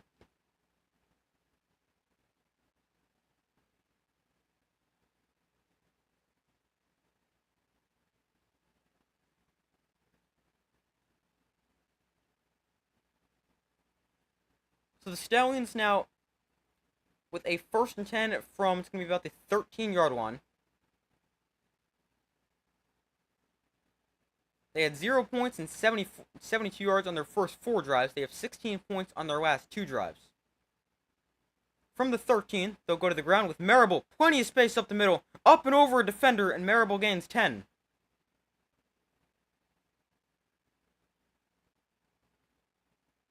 Stallions really playing a lot better now after a really bad start to this game.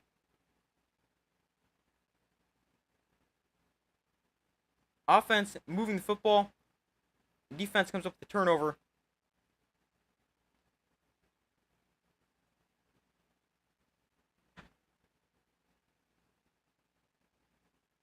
But here is a first and goal. Stallions go with the T formation. They're lined up at the 3. They hand off to Marable, and he is going to get 2 yards down to the 1 before he's stopped.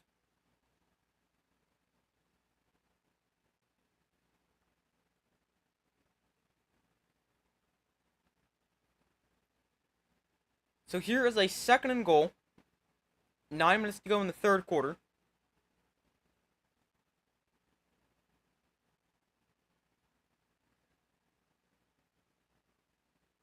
They'll go back to the T formation, and now they'll shift out of it. Very rare you see them go to the T formation back-to-back plays. Martinez on a design roll right, running out of space, floating one out of the back of the end zone. He just had to get rid of that because if he didn't, he was going to run out of bounds.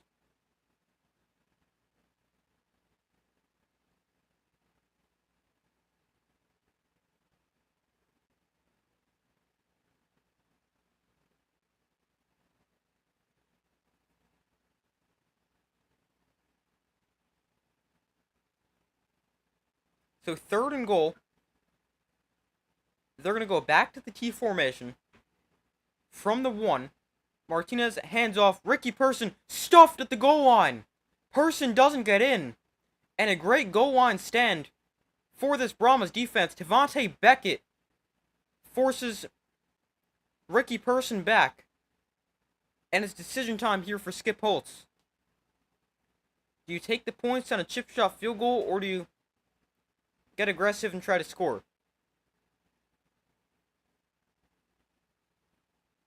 It's going to keep the offense out there to go for it. The Stallions on the season, 3 of 4 on 4th down conversions, which is the best percentage in the UFL, although only did it 4 times. So, very small sample size. Again, they go with the T formation. Martinez quarterback sneak. And I think he's in, but I can't really tell from that angle. That's going to be close. They're going to mark him down short. Let's see. We're going to need to look right down the line. But as it stands now, Brahmas with a huge goal line stand. Stuff him at the goal line. And they're going to take over with turnover on downs. They were snapping the ball from the half-yard line. You can't see the ball from this look. Yeah, there's no way to tell where the football is. I mean, it looks like he gets in, but you can't tell where the ball is. His body's definitely over the line.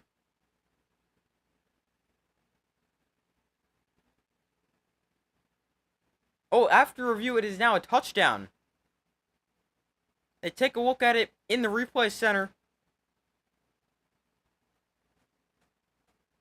and determine Adrian Martinez does indeed cross the line. Oh, you're right there. Okay.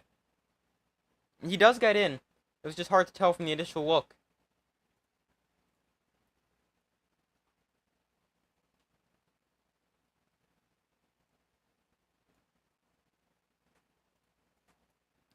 Wanted to go for 2. Martinez throwing incomplete.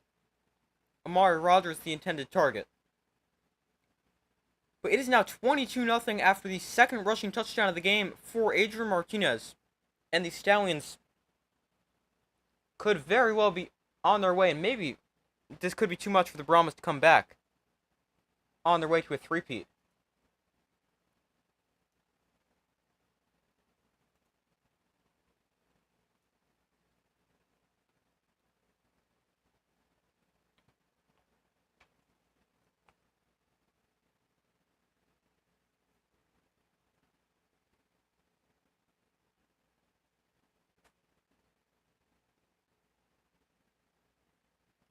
This game is over. It kind of seems like that. I mean, we're still in the 3rd quarter.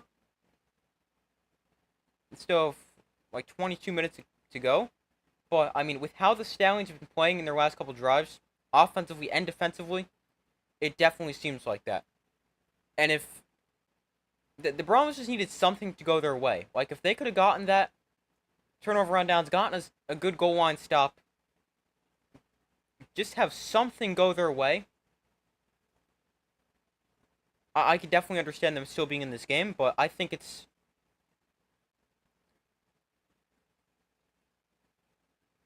pretty tough to come back now down 22-0. Haven't even scored a single offensive point.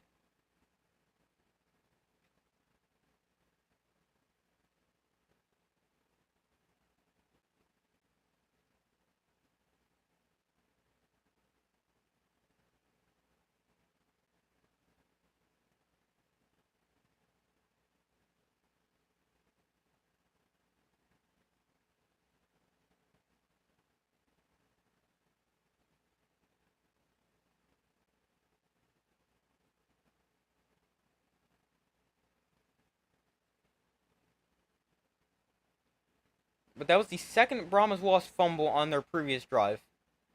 They lost one right before the half. Didn't really do anything, because it was the last play of the first half. But technically their 2nd turnover. And the Stallions this time able to take advantage and capitalize. Go up 22-0.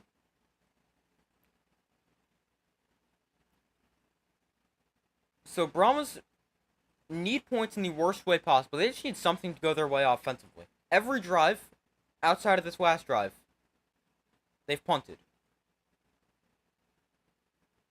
Actually, that's not true. They've punted their first, however many, 5 or 6 drives, and then their past 2, they fumbled.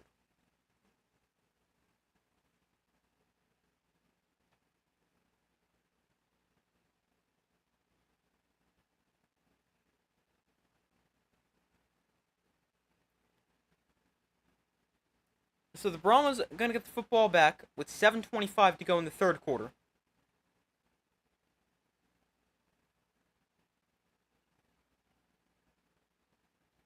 Stevenson on the return.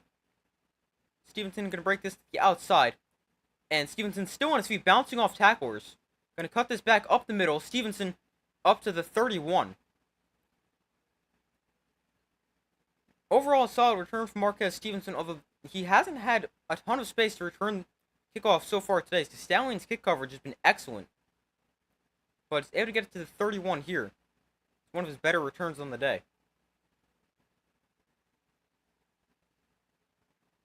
Won't cover 2.5. Yeah, not looking like it so far.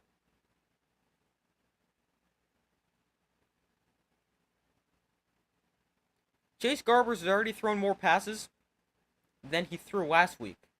22 this week, only threw 21 last week. Here's a 1st and 10 from the 31. Garbers hands off to McFarland, and Anthony McFarland up the middle with a good run, gains 10. And Brahma first down.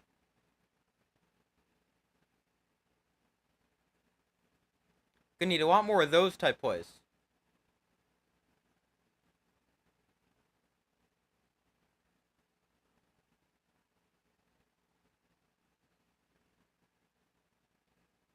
Last week, the Brahmas running backs Anthony McFarland ran for 115, Josh Lovett 83. Neither of them over 30 so far today. McFarland, the intended target on this swing pass, although not looking for the ball.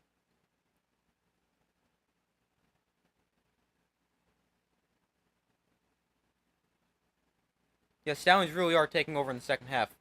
It started with their touchdown right before halftime, but then 2 touchdowns and a forced fumble so far in the second half. Great start.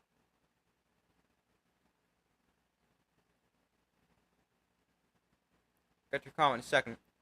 2nd and 10, another delayed handoff. McFarland, not much space. Only gains a yard. Keep grinding, man. Thanks, I will. Thanks for the encouragement. I wish this game was closer. Yeah, me too.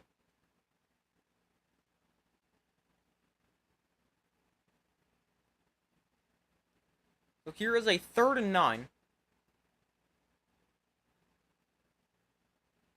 Empty backfield for Chase Garbers. From the 44, Garbers looks to throw, has time. Underneath that is off the hands. Actually, no, I don't think they got to McFarland. Batted down at the line. And incomplete.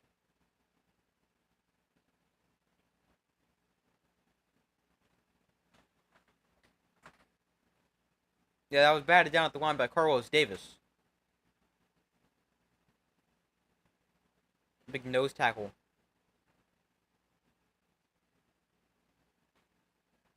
So 4th and 9. Brad Wing, been busy so far. He punts it away. Maury Rogers calls for a fair catch and takes it at his own 14. And that is where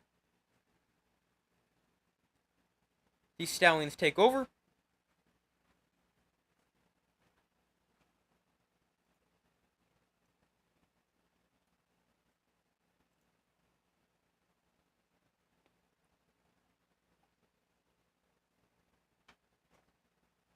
Gonna be back-to-back-to-back champs. Yeah, it definitely looks that way.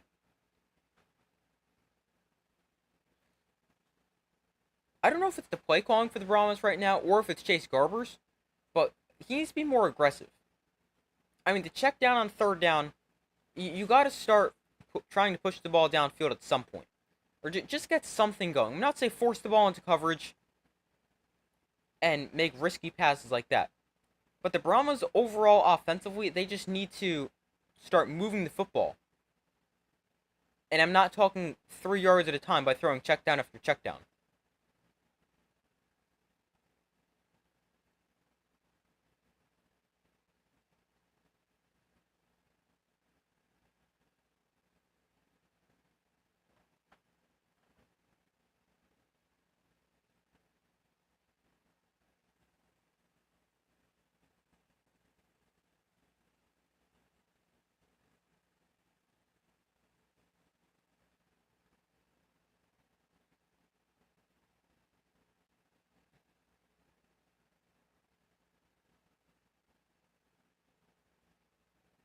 Hold on 1 second while we wait for them to come back from commercial.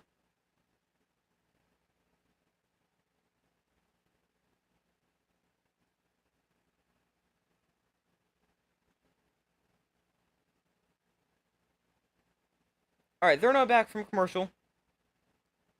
The Stallions take over the football on their own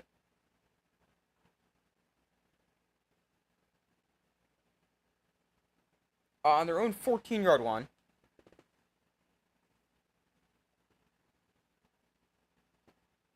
They've scored a touchdown in each of their last 3 offensive drives. They take over with 5:06 to go in the third quarter. Last 3 drives, they have 157 yards and 22 points. On their first 4 drives, 72 yards and 0 points. Martinez hands off up the middle.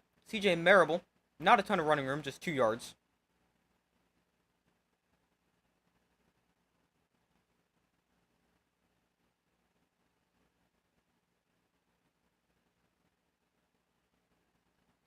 Neither quarterback's really been that effective as a passer. 78 yards on 10 completions. 10 of 16, 78 yards for Adrian Martinez, and Chase Garber's a little over 100 yards on like a million pass attempts and completions. Martinez looks to throw here. He's going to wind up taking a deep shot down the field. Receiver is Kevin Austin. That's broken up incomplete. Ended up being 2 guys back there for the Brahmas.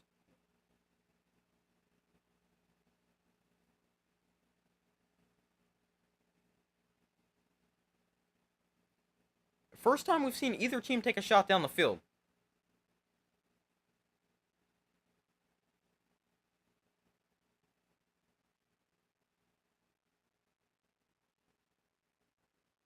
I like the decision for the Stallions to try to take a shot. Just doesn't quite end up working with two guys back there. 3rd and 8. Martinez looks to throw, has time. Martinez underneath, caught by Sternberger. Wrapped up after a pickup of just 2.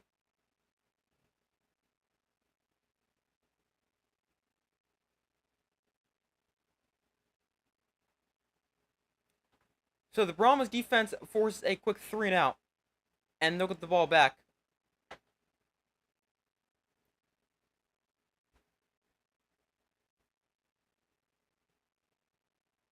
So Kobe Wadman on to punt. First time we've seen him here in the second half. Wadman's punt nearly blocked. He gets it away. And it'll be returned by Stevenson from the 35. Stevenson up the middle of the field. He is up to the 46, so a solid 11-yard return. And that is where the Brahmas will take over. Pretty good field position as well.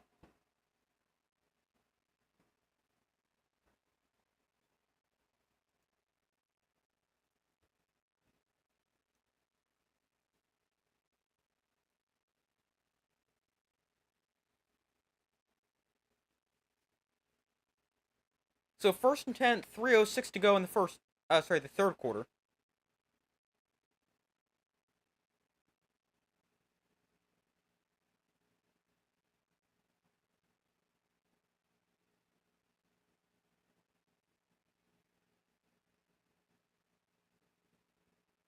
So 1st and 10 from the 44. Let's see if this good field position after a 3 now can spark something for the Brahmas. Garber's rolling to his right. Garber's looking downfield.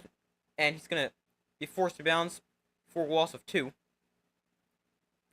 Could have just thrown it away to avoid the 2-yard loss, but instead brings up a 2nd and 12.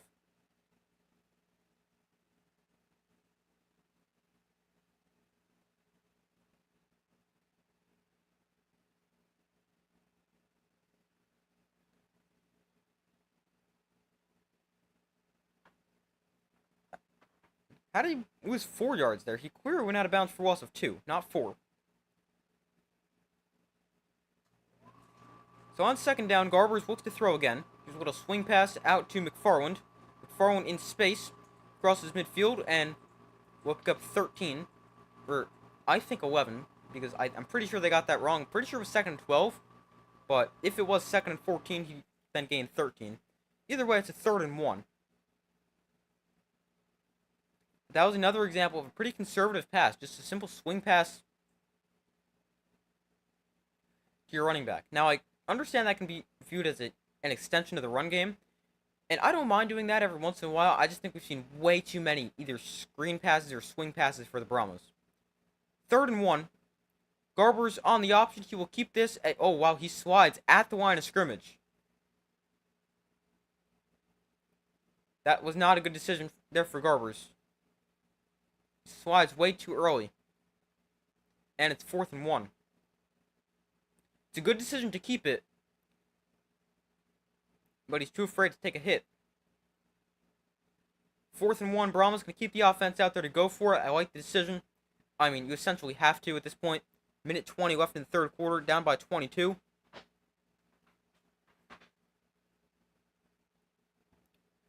.69% conversion rate on the season. Garber's throwing another simple pass underneath. Alize Mack can't get there. I don't love that call.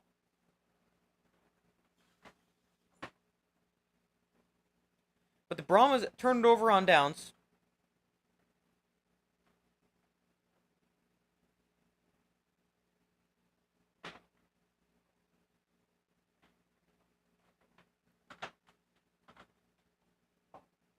So I don't like running this play to the short side of the field. That's 1. And 2, I mean, that is just really well covered. I think you need to have some other options, as opposed to just throwing to Alize Mack, who's clearly covered very tightly.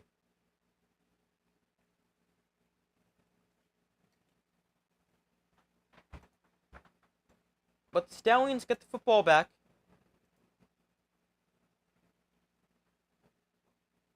Still up 22. 1st and 10 from their own 47 for the Stallions. Martinez hands off to Ricky Person, and Person running to the left side gains 3 to exactly midfield.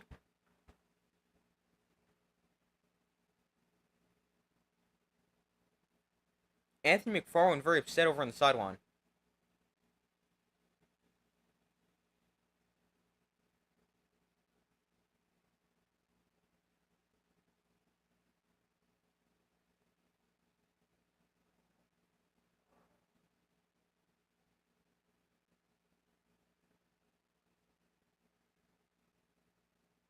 Martinez looks to throw, rolling to his right.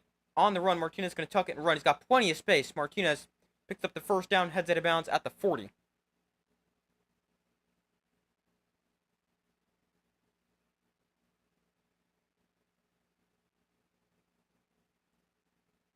That could be the final play of the 3rd quarter, and it looks like it will be, as the Sounds will let this wind down. 10 seconds left in the 3rd.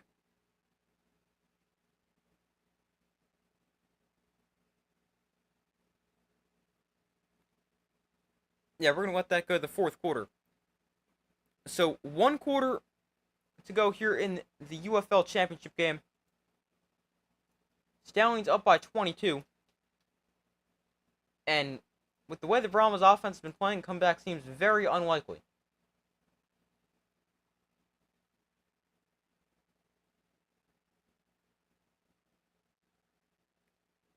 The Brahmas were the only team that had a chance, but they're falling apart. I thought the Battlehawks would have had a chance if they got here as well, but I'm looking at the matchup throughout the week when I did my prediction for the game. I thought this would be a very, very tight game.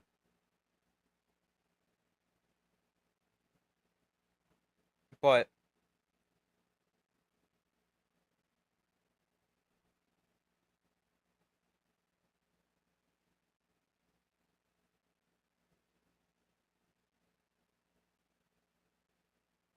clearly that's not the case.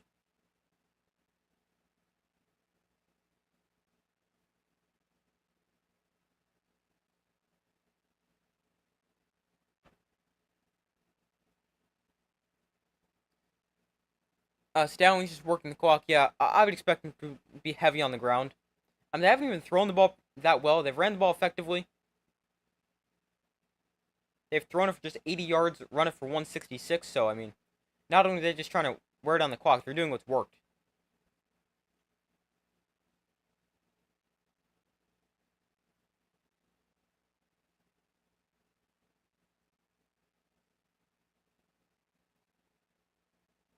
the official attendance for the UFL Championship game is 27,396. Now, it definitely does not look like that, but I'm pretty sure that's ticket sales, how many tickets they sold, and not the amount of people actually at the game. Because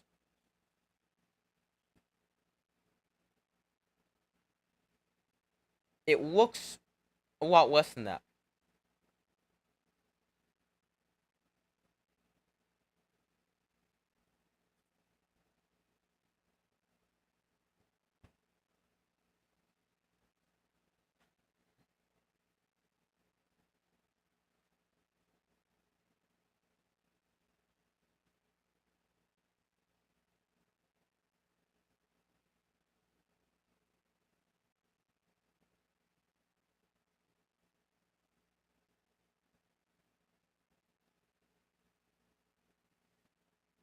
Alright, but as we enter the fourth quarter, the Stallions lead this one 22-0. And crazy to think, the defense is not quite as good. I know the Stallions' defense really, really good, but statistically, the Brahmas have the best defense in the league. But crazy to think, the Stallions, the team whose defense is dominated. The Brahmas defense, you have to give them credit. They played really well in the first half, but I mean, there's just only so much a defense can do when they're on the field that long, because your offense can't do anything.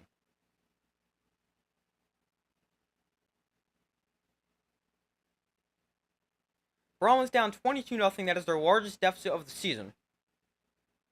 And the Stallions with the football on the 40. Martinez in shotgun with the back one to his right. Martinez, a swing pass out to Person. And Ricky Person is forced out of bounds after a pickup of 4. Devontae Beckett makes the tackle.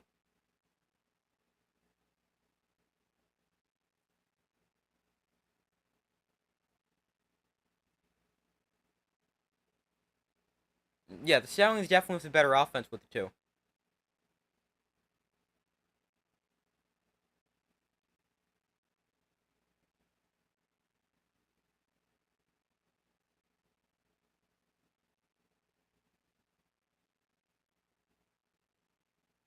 So here is a 2nd and 6. Play clock at 3.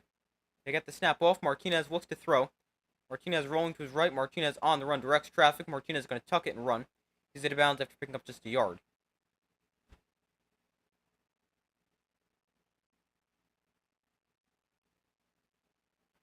Stallions' defense is better too. Both defenses are good, but with the numbers coming into the game, the Brahmas were the better defense in a lot of categories. There's a bug here. But the Stallions were either second or third in almost every other, or in almost all defensive categories as well. So both teams have really good defenses. But I would think the Brahmas had the better defense coming into the game. But I don't really think you can put it on the Brahmas defense entirely. But I would slightly disagree. I think the Brahmas have the better defense, although I do think it's close. Stallions call a timeout before this 3rd and 5.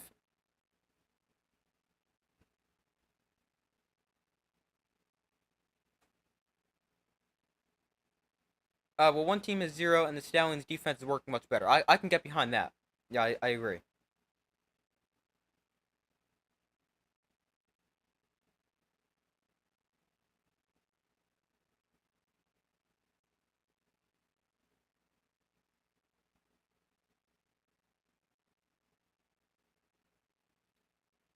So here is a 3rd and 5. Martinez looks to throw, steps up in the pocket. Sidearms 1-2. Amari Rogers, though Rogers drops that and is incomplete. Definitely should have converted there.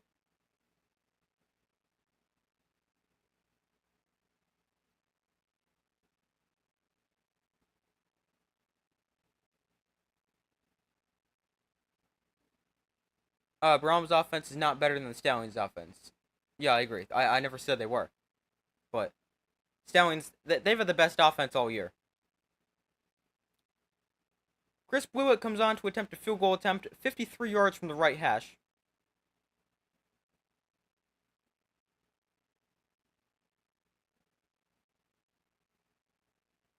But we actually have a flag before this.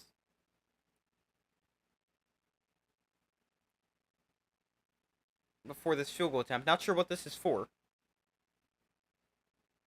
I don't think Wade Phillips knows this is for either. Oh, we actually got 12 men on the field. Let's count. 1, 2, 3, 4, 5, 6, 7, 8, 9, 10. Yep, 12 men on the field.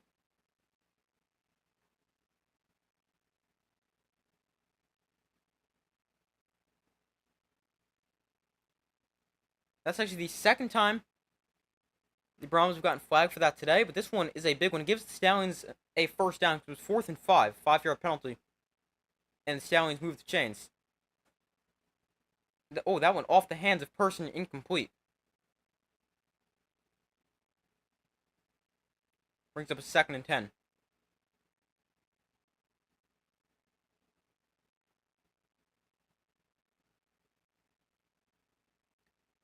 It makes it look like the Brahmas defense is trash. Maybe I can understand that, but I mean, I still think the Brahmas defense isn't entirely to blame.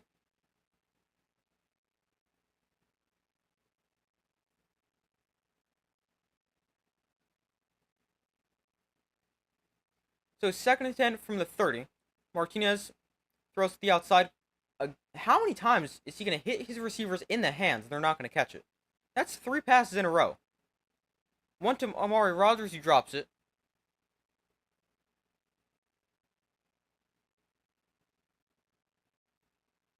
Then he hit Ricky Person in the hands 2 plays ago, and then Jay Sternberg just got hit in the hands, and they all dropped him.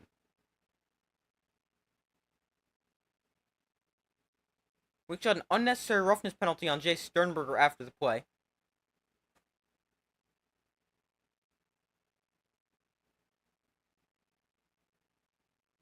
So that backs the Stallions up 15.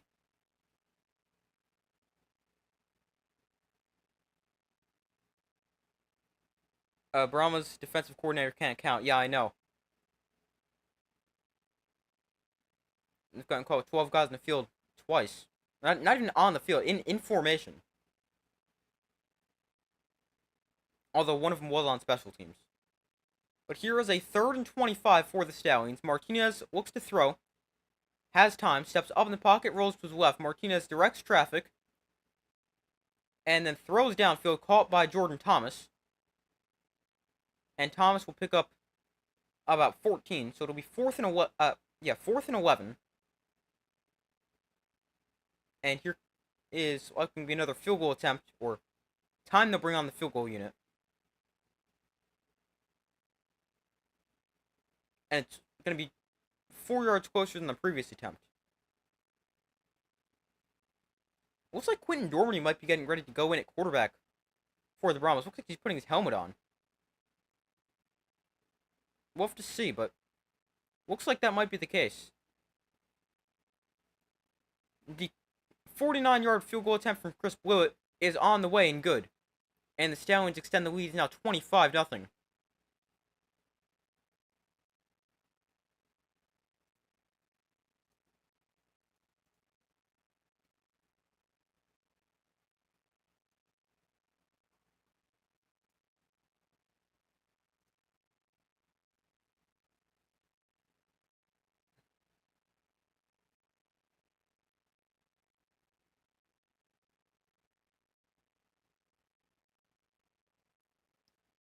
In your opinion, they have the best defense, but they're slacking. I can definitely understand that.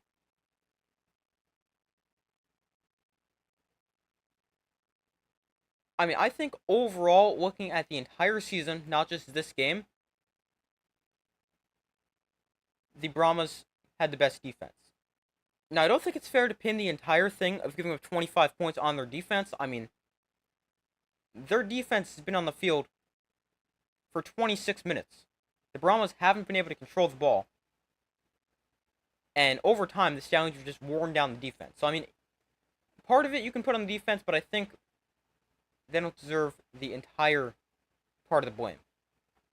But I can definitely understand they're not quite playing up to their level that they usually play.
Brahmas could actually put up the lowest point total in a modern spring football playoff game.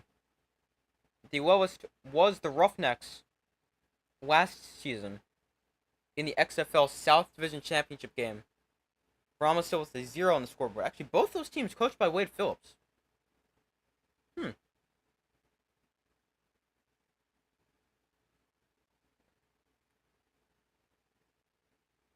But the Stallions kick this off. Stevenson fields this at his own 12, and Stevenson on the return gets up to the 30. And Quentin Dormady will take over at quarterback for Chase Garbers.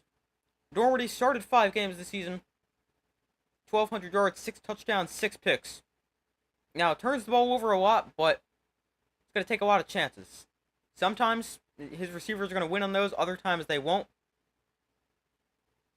And I think this is the type of play you're going to need from a quarterback down 25 in a championship game. A guy who's not afraid to make a play. Chase Garbers seemed afraid to push the ball down the field today. Very conservative, a lot of checkdowns from him. Dormady, quick throw that is off the hand of his receiver, Calvin Turner, and incomplete.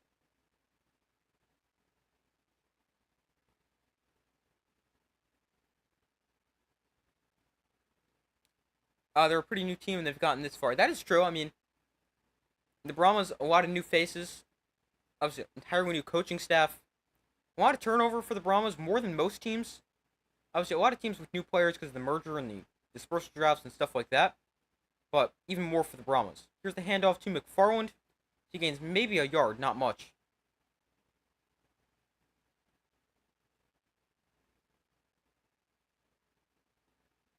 But yeah, it was still a great season for the Brahmas. I mean, you go from 3-7 last year, and now you go 7-3 in the regular season and make the championship game.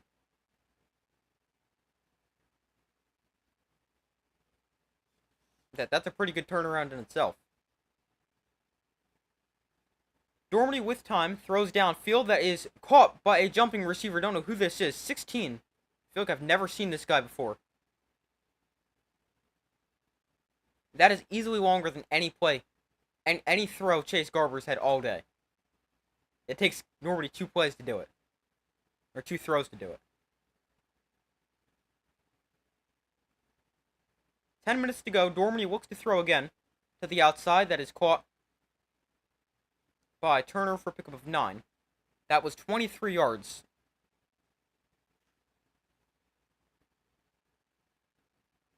That first play might be the longest play of the day for the Brahmas.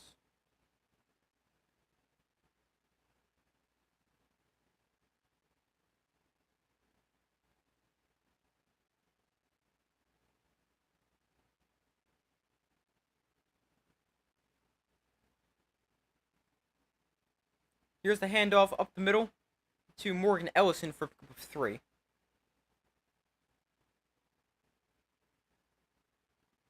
The first game they played this year, it was a fluke. I wouldn't necessarily say a fluke. I mean, the Brahmas defense played extremely well, as they had all season. But I wouldn't necessarily say that was a fluke. The Stallions also didn't play that well in that game. But, I mean, with what you see today, you can definitely say it was a fluke, but I just don't think it was a fluke. I just think a team wasn't going to go undefeated. Dormady scrambling, finds Stevenson. Stevenson's got a first down, still on his feet. And he's taken down at the 22 after picking up the first down. 8:35 to go in the fourth quarter.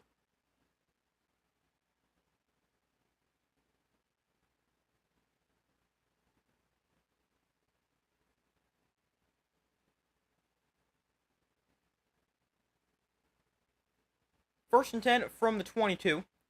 Dormady is pressured, tries to spin out of it. He's able to get rid of it. But that is incomplete. And brings up a second and 10. Brahmas lead in sacks. Yeah, that's one of the reasons I think their defense hasn't been as good today. They really haven't gotten much pressure on Adrian Martinez at all.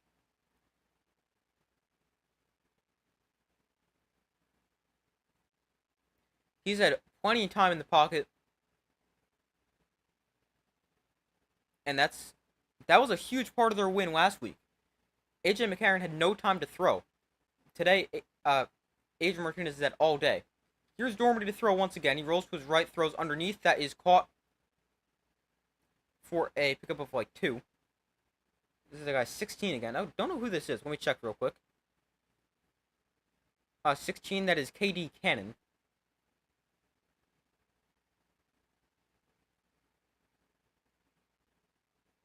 He's made 2 catches this drive, his first 2 of the game.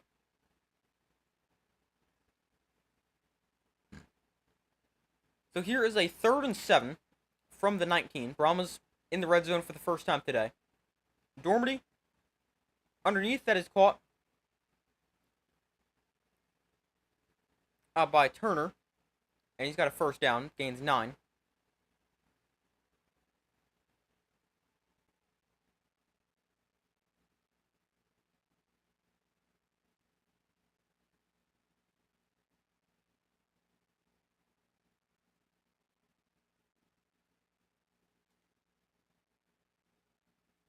Six and a half minutes to go. Brahmas with their best drive by far. 9 plays, 55 yards, 5 minutes off the clock. They'll go to the ground with McFarland. And Anthony McFarland will pick up 4 down to the 6-yard line.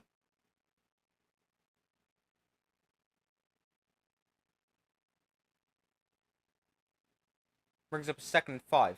They'll have a first down inside the 1-yard line.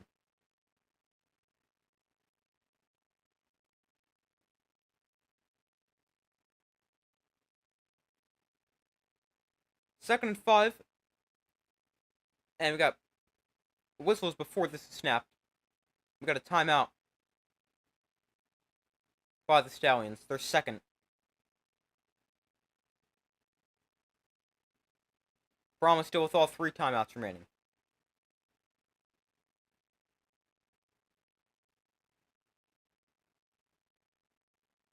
You really want that shutout, don't you?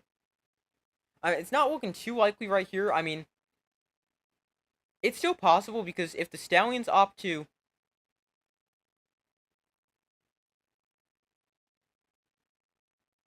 Or sorry, if the Brahmas get to 4th down, they're not going to kick a field goal. That does them no good. So, it's still possible if you can get a couple of stops.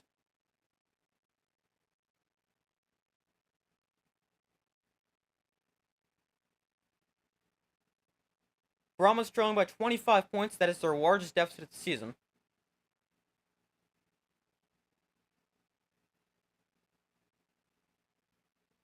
So from the 6, here is a 2nd and 5.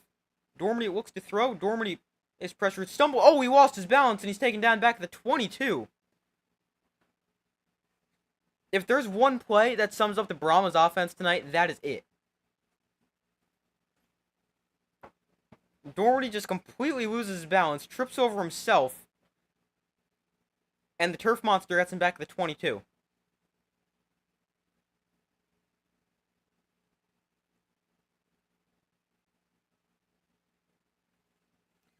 So here is a 3rd and 21. Yeah, he actually just fell on his own. Or I guess you could say the turf monster got him. Dormady looks to throw, has time. underneath that is caught by McFarland. He is unable to get away from Lorenzo Burns, and that brings up a 4th and 19. 5 minutes to go. Let's see what the Brahmas do here. Do you go for this? I mean, why not? You got nothing to lose. Or you could kick a field goal and try to get on the board. Looks like they're going to keep the offense out there. I mean, why not?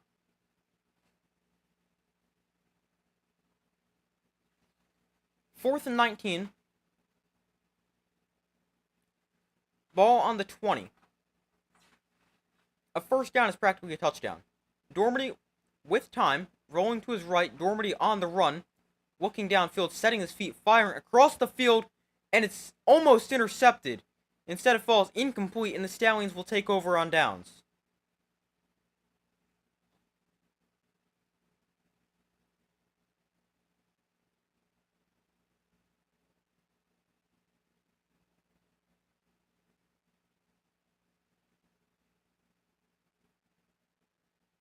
So 4:22 left. Stallions shutout, still a possibility.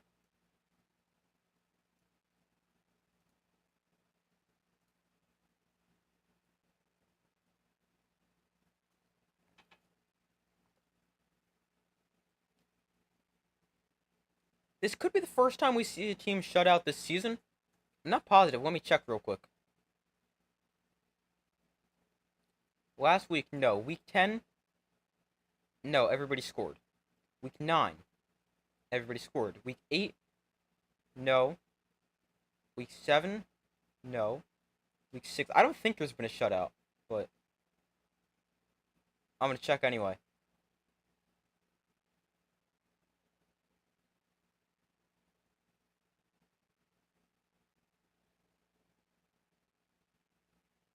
No, there has not been a shutout in the UFL season. The lowest we've seen a team score was 8 points.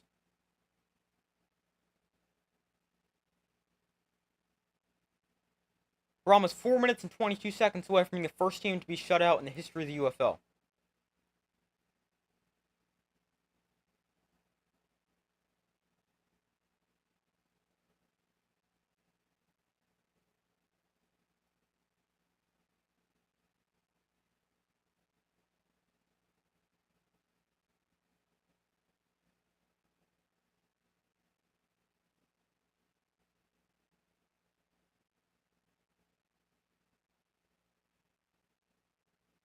But still waiting for them to come back from commercial. Actually, they just got back right as I said that. That's usually what happens.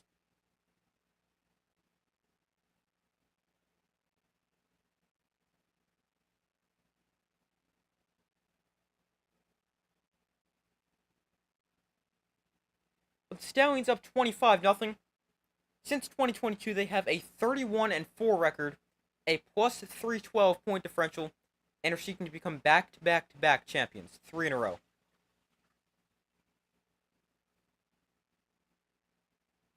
And they're about to win their 3rd championship with their 3rd different starting quarterback. That's crazy. And it also just shows how good of a coach Skip Holtz is, not only with the entire team, but especially with quarterbacks. I mean, Jamar Smith in 2022. Alex Magoo won MVP last year. Adrian Martinez wins MVP this year.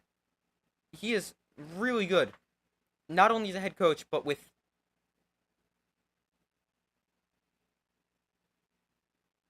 the quarterbacks as well. Brahmas are using their challenge. I'm not sure what this is.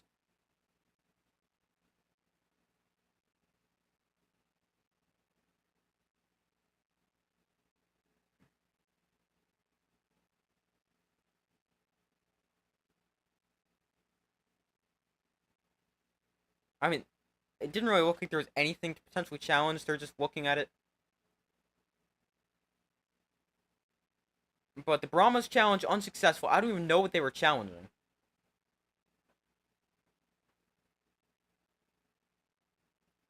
Oh, hands to the face, looks like. On Taco Charlton. But Dean Blandino rules not enough to overturn it, which I agree. Looks like his hand is there, but it looks like it's more on his shoulder pad and his jersey as opposed to the face. Here's the handoff to Marable running left. Marable is going to stay in bounds. Marable down the sideline. Across midfield, CJ Marable fumbles the ball out of bounds.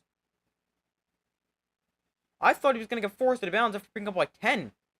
Instead, he gets all the way to the Brahmas 45. What a run for CJ Marable. 4:05 to go.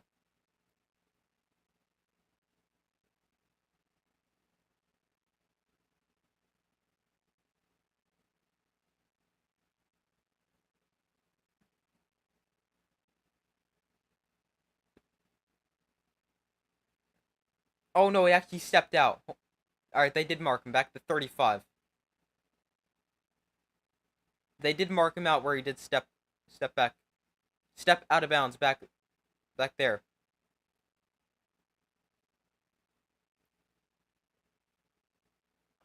Now, who are we thinking is going to be the MVP? It's weird because Adrian Martinez hasn't even thrown for 100 yards. Yet he's responsible for all three of the Stallions' touchdowns. One passing, 2 rushing. So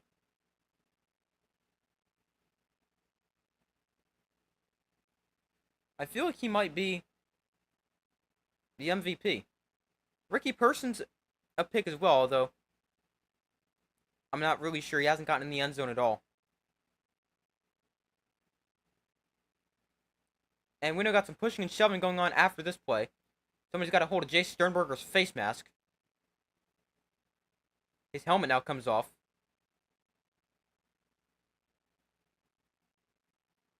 This looks like frustration from the Brahmas. Built up all game long. A flag comes in.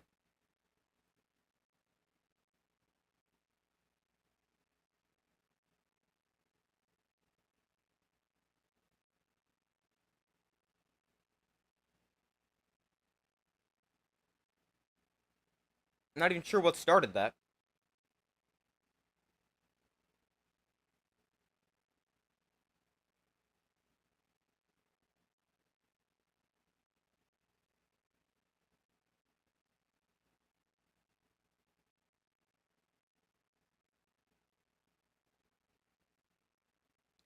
Fouls by both teams on the play.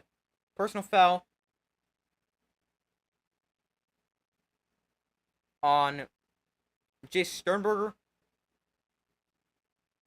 And personal foul on somebody in the Brahmas defense. Couldn't tell who it was. And both those players have now been ejected. Not even sure what happened. Oh, here we go. Sternberger's blocking. Very aggressively.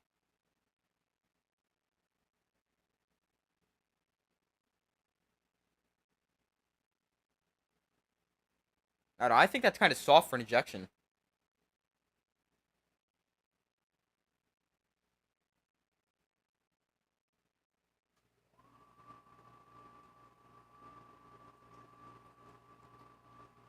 I mean, most of it comes from Sternberger, but it's during the play.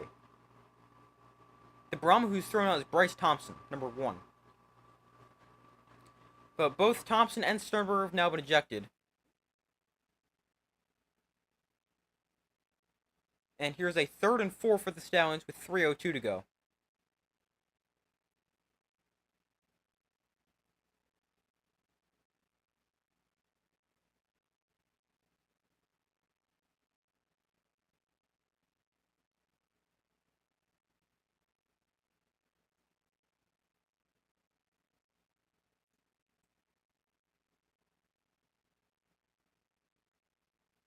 So here is a 3rd and 4. Martinez will take it himself. Bounces to the outside. Martinez will slide at the 49. Picks up the 1st down.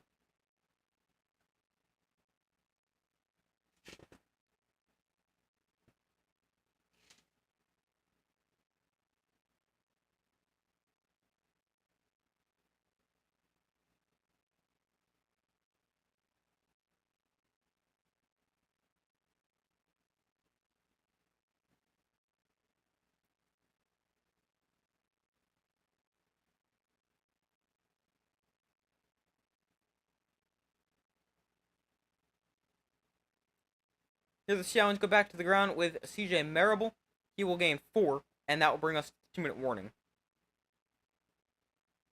The Stallions have scored 53 unanswered points in 6 quarters. That's crazy. They scored 28 straight last week against the Panthers in the USFL Conference Championship game.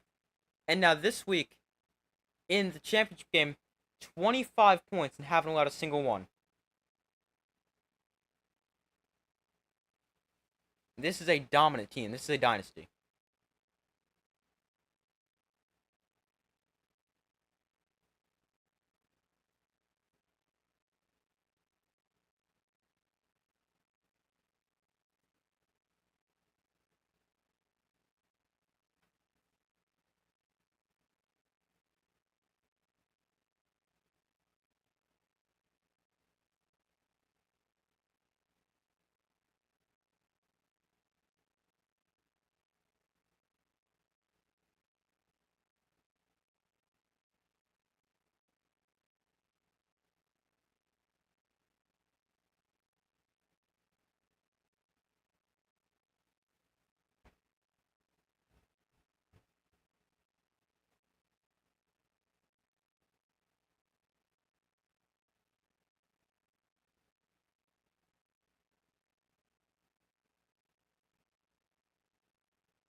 Alright, but still waiting for them to come back. The Stallions, 2 minutes away from becoming the first ever UFL champions and winning 3 straight spring football championships. They beat the Stars in the 2022 USFL final 33-30. They destroyed the Maulers last season in the 2023 USFL Championship 28-12. And they're about to shut out the Brahmas 25-0 here to win the UFL Championship. The Stallions defense has allowed 0 points in the last 91 minutes and 58 seconds.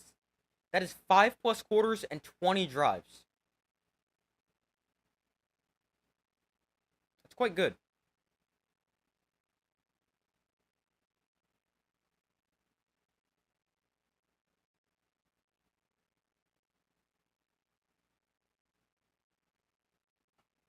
They really do keep getting better and better. Ricky Person gets the handoff, and Person running left will pick up 3, bring up a 3rd and 1. You're tired of all this winning. I mean, they're just that good. I mean, I thought they'd have a little bit more.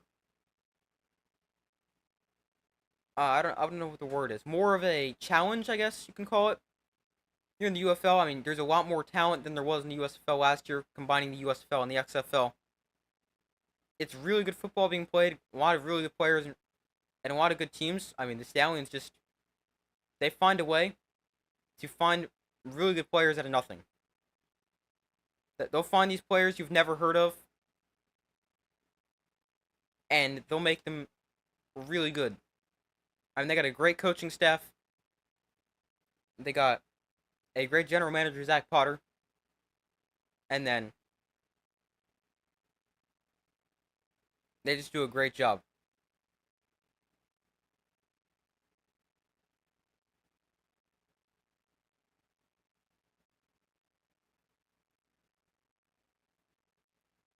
$50 left. They will once again snap this. Marable gets the carry and a pickup of 3. Now we have a flag that comes in.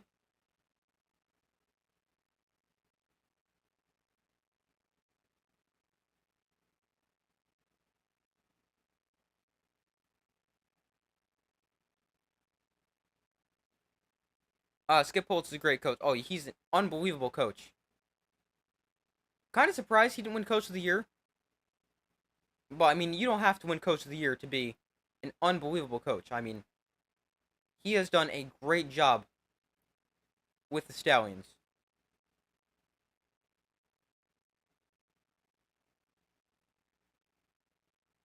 Here comes the Gatorade bath.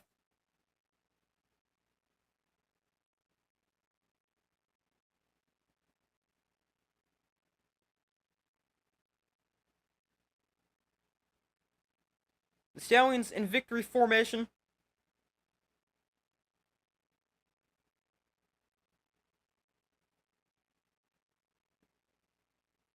I think they may have to snap this one more time.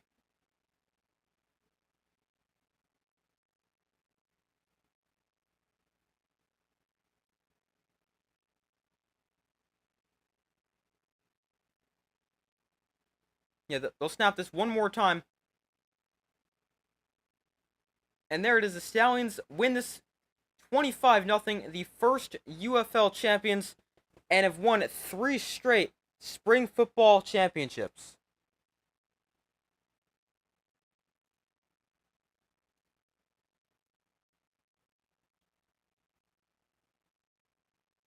The Stallions finished the year with a combined record regular season and postseason.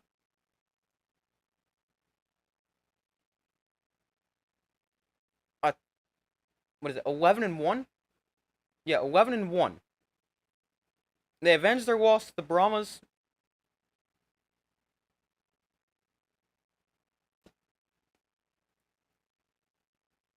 And the Stallions have won 3 straight championships. That is crazy. They're just that good.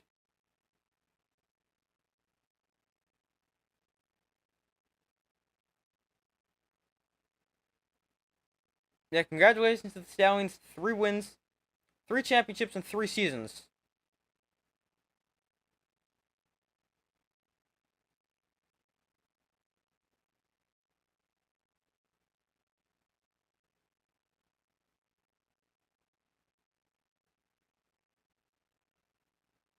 Yeah, how's it going? Now, who are we thinking the MVP is? I'm thinking it's got to be either Ricky Person or Adrian Martinez, right? I mean, I don't really think there's anybody who played at MVP level on the defense. I mean, the defense itself can get an MVP, but it's got to be a player. I mean, the defense allows 0 points first shutout of the season for any team. They allow just 200 yards, 3.9 yards a play.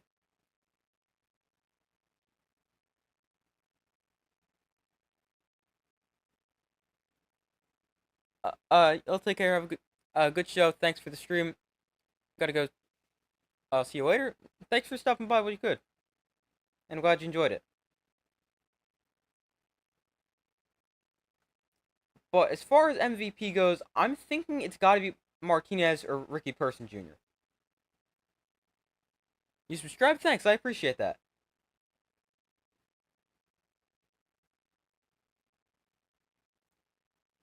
My pick for MVP would be Adrian Martinez. He didn't have the greatest passing numbers, 13 for 23, 98 yards and a touchdown, but also added 52 yards and 2 touchdowns on the ground, the only Stallions player to get in the end zone. I think it's got to be Adrian Martinez as the MVP. I mean, you could say Ricky Person. He went 13 carries for 102 yards, but I'm not convinced you can get it. I think you probably have to get in the end zone for an MVP, but I mean, Person did play well, although I would give it to Martinez. What do you guys think?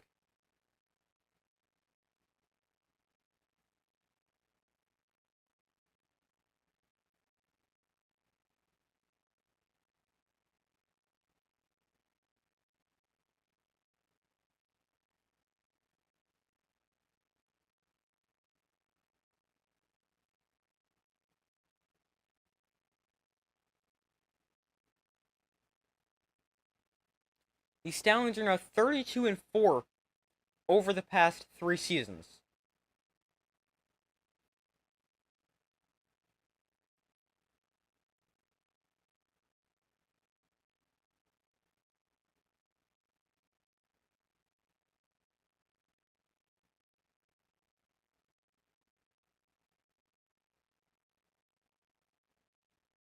A lot more one-sided than I expected.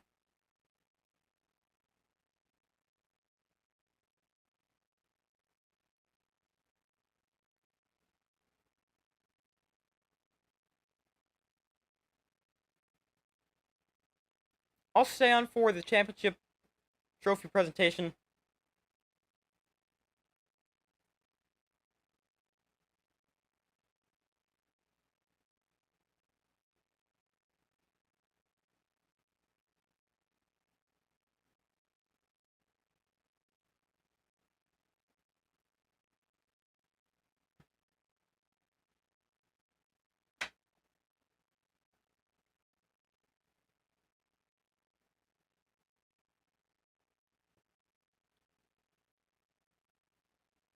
Stallions win this one 25-0, the first shutout of the UFL season. The Brahmas offense was terrible today. I mean, passing, they averaged just 5 yards a pass attempt. Chase Garbers just did not want to force the ball downfield. Quentin Dormady had 58 yards on 9 pass attempts. Chase Garbers had 116 yards on 18 completions, 26 pass attempts. Brahmas also didn't run the football well, 3.2 yards carry on 52 yards. I mean, that's not good, but I think if they were a little bit more aggressive throwing the ball, it could have been a little closer at least.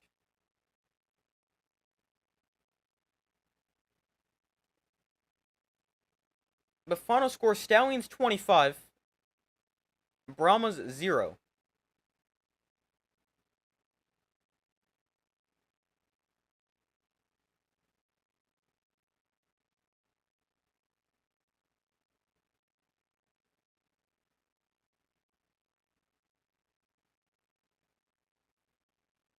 The Stallions 3 championships with 3 different quarterbacks. You're a Stallions fan? Nice.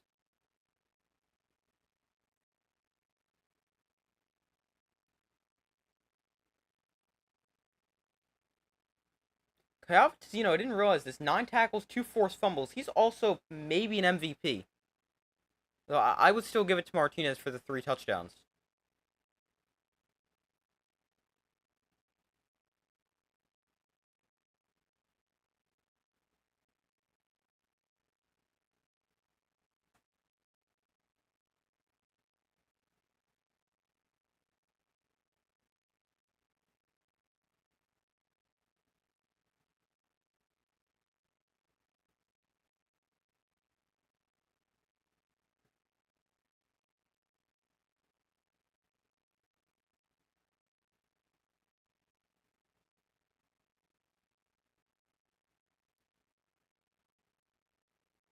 But I'm not sure if you guys have heard, Tom Brady actually going to present the UFL Championship trophy to the Stallions.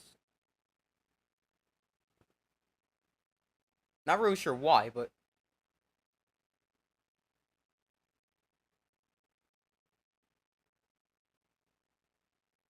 he is going to present the trophy. Looks like he's got the MVP trophy first.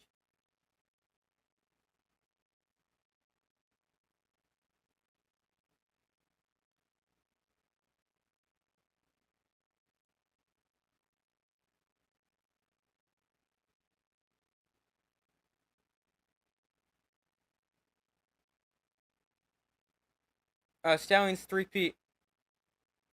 Yeah, that just that good.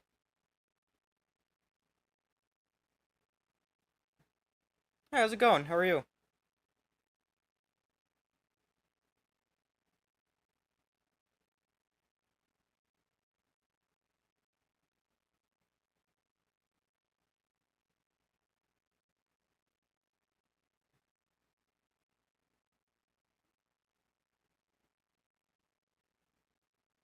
Yeah, Brahmas got destroyed.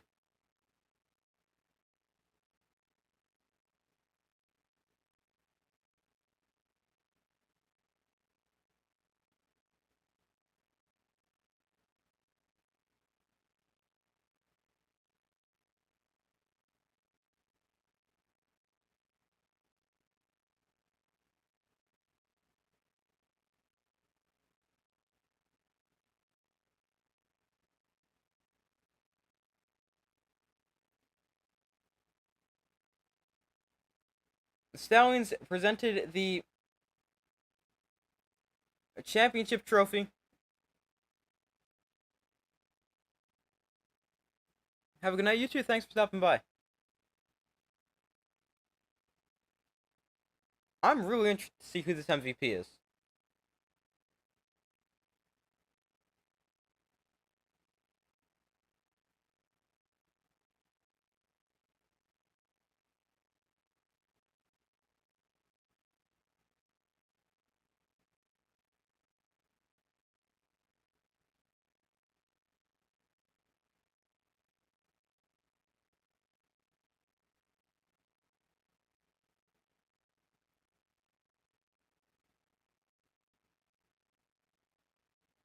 Just went to get water, but I don't have any more.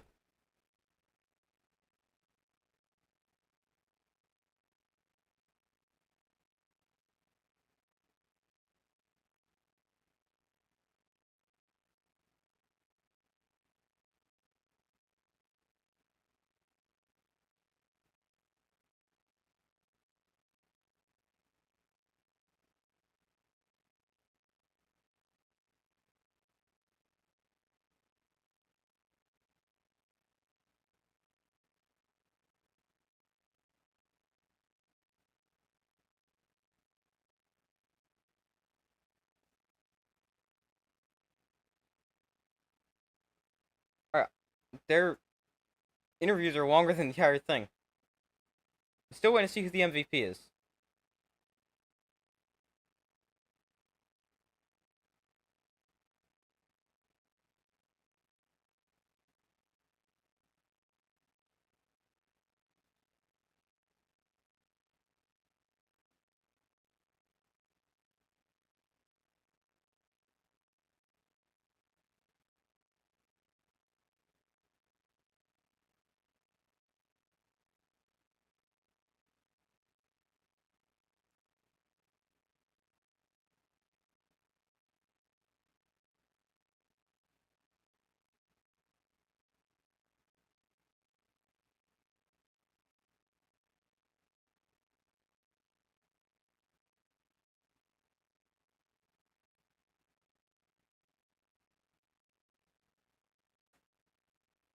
Alright, Tom Brady's going to present the MVP. I thought he was going to present the actual trophy.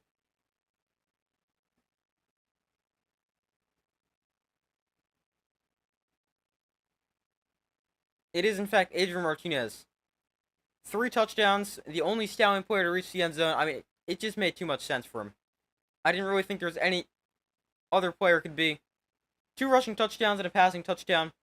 He is the UFL Championship Game MVP as well as the regular season MVP.